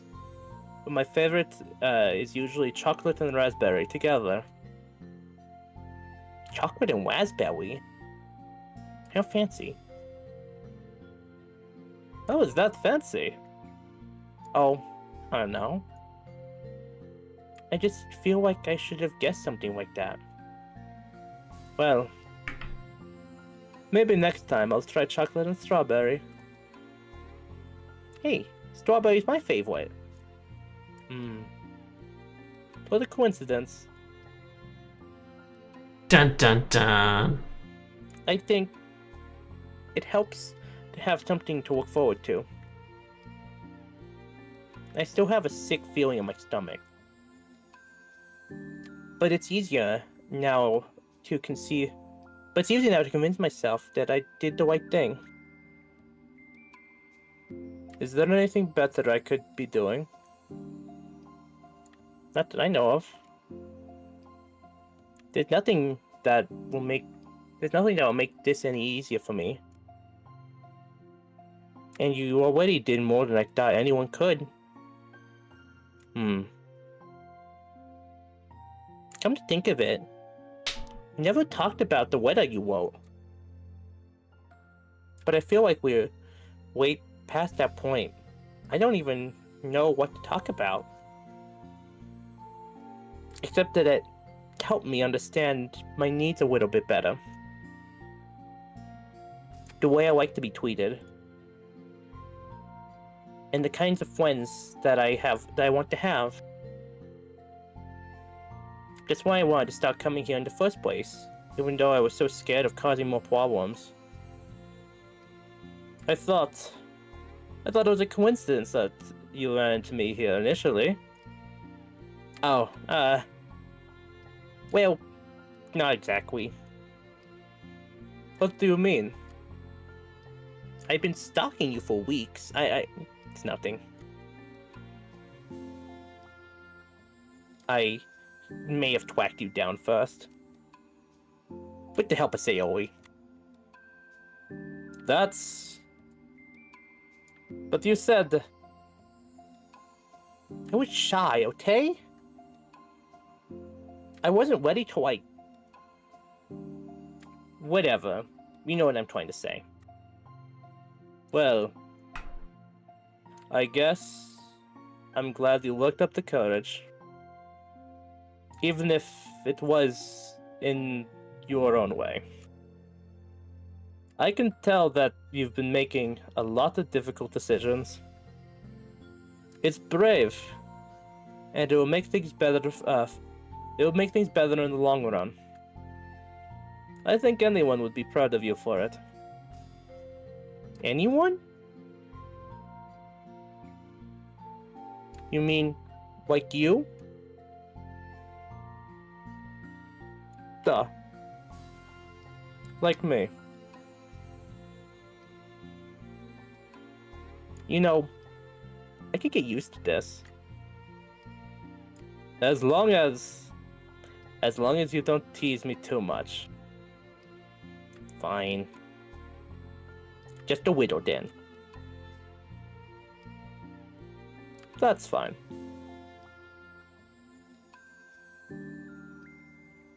I know how uncertain everything feels right now.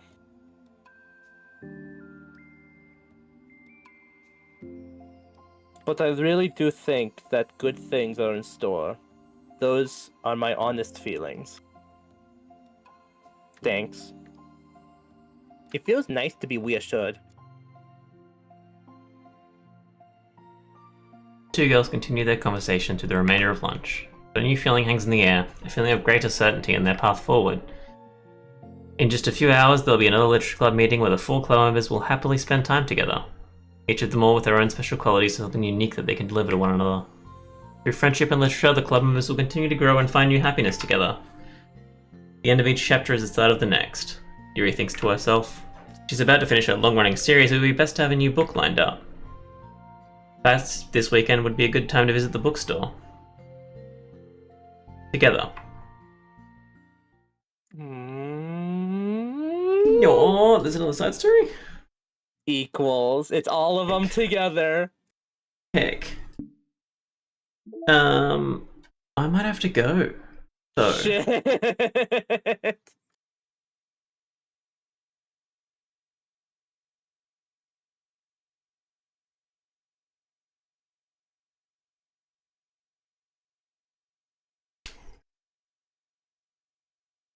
Another promo one.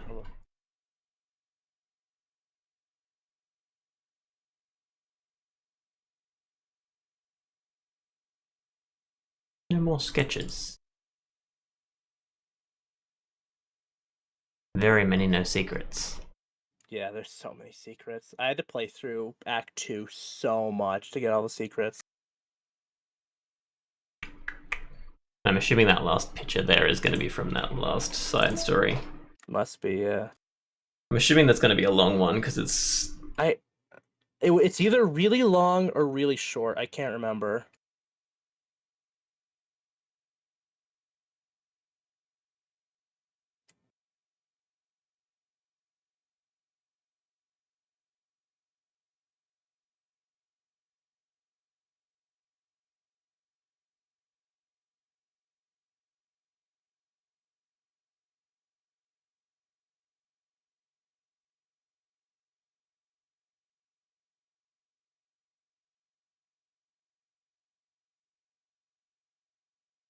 Someone playing it has 30 minutes on a YouTube video.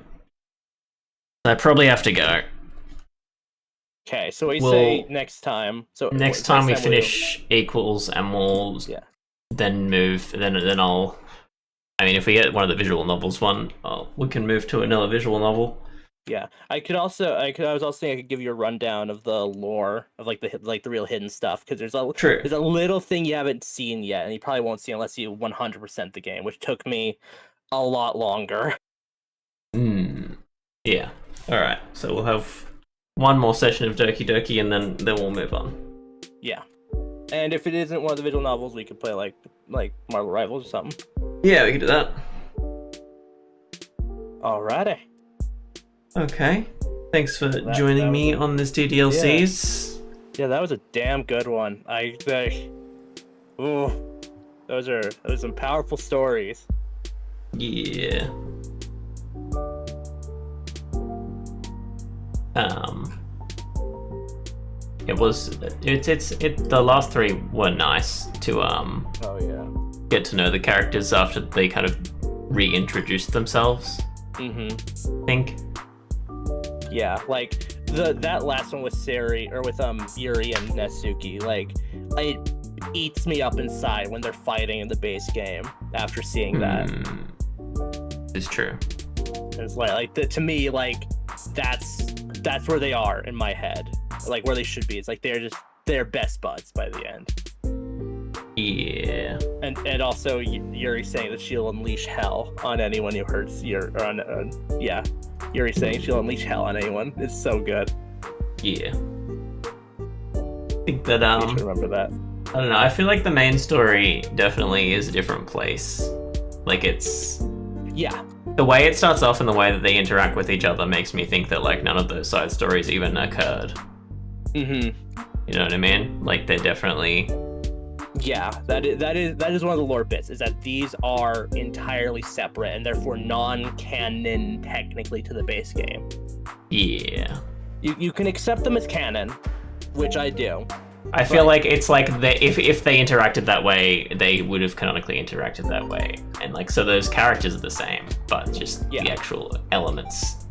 Yeah, and they called it the control group. So this is them untampered. This is them pure their characters. No Monica fiddling, no MC fucking things up. This is who they truly are. Yes. Yeah. Yeah. All right. Well. Alrighty. One last ride. See you next. Well, I'll probably talk to you before then, maybe. But I'll see you on the stream next Monday. Yeah. And we can finish off DDLC. Yeah. If anyone's watching that hasn't already, vote for the next game to play in the Discord. And yeah. Fun times. Yeah. See you next time. Bye. Bye. Thanks for watching, everyone. I really need to...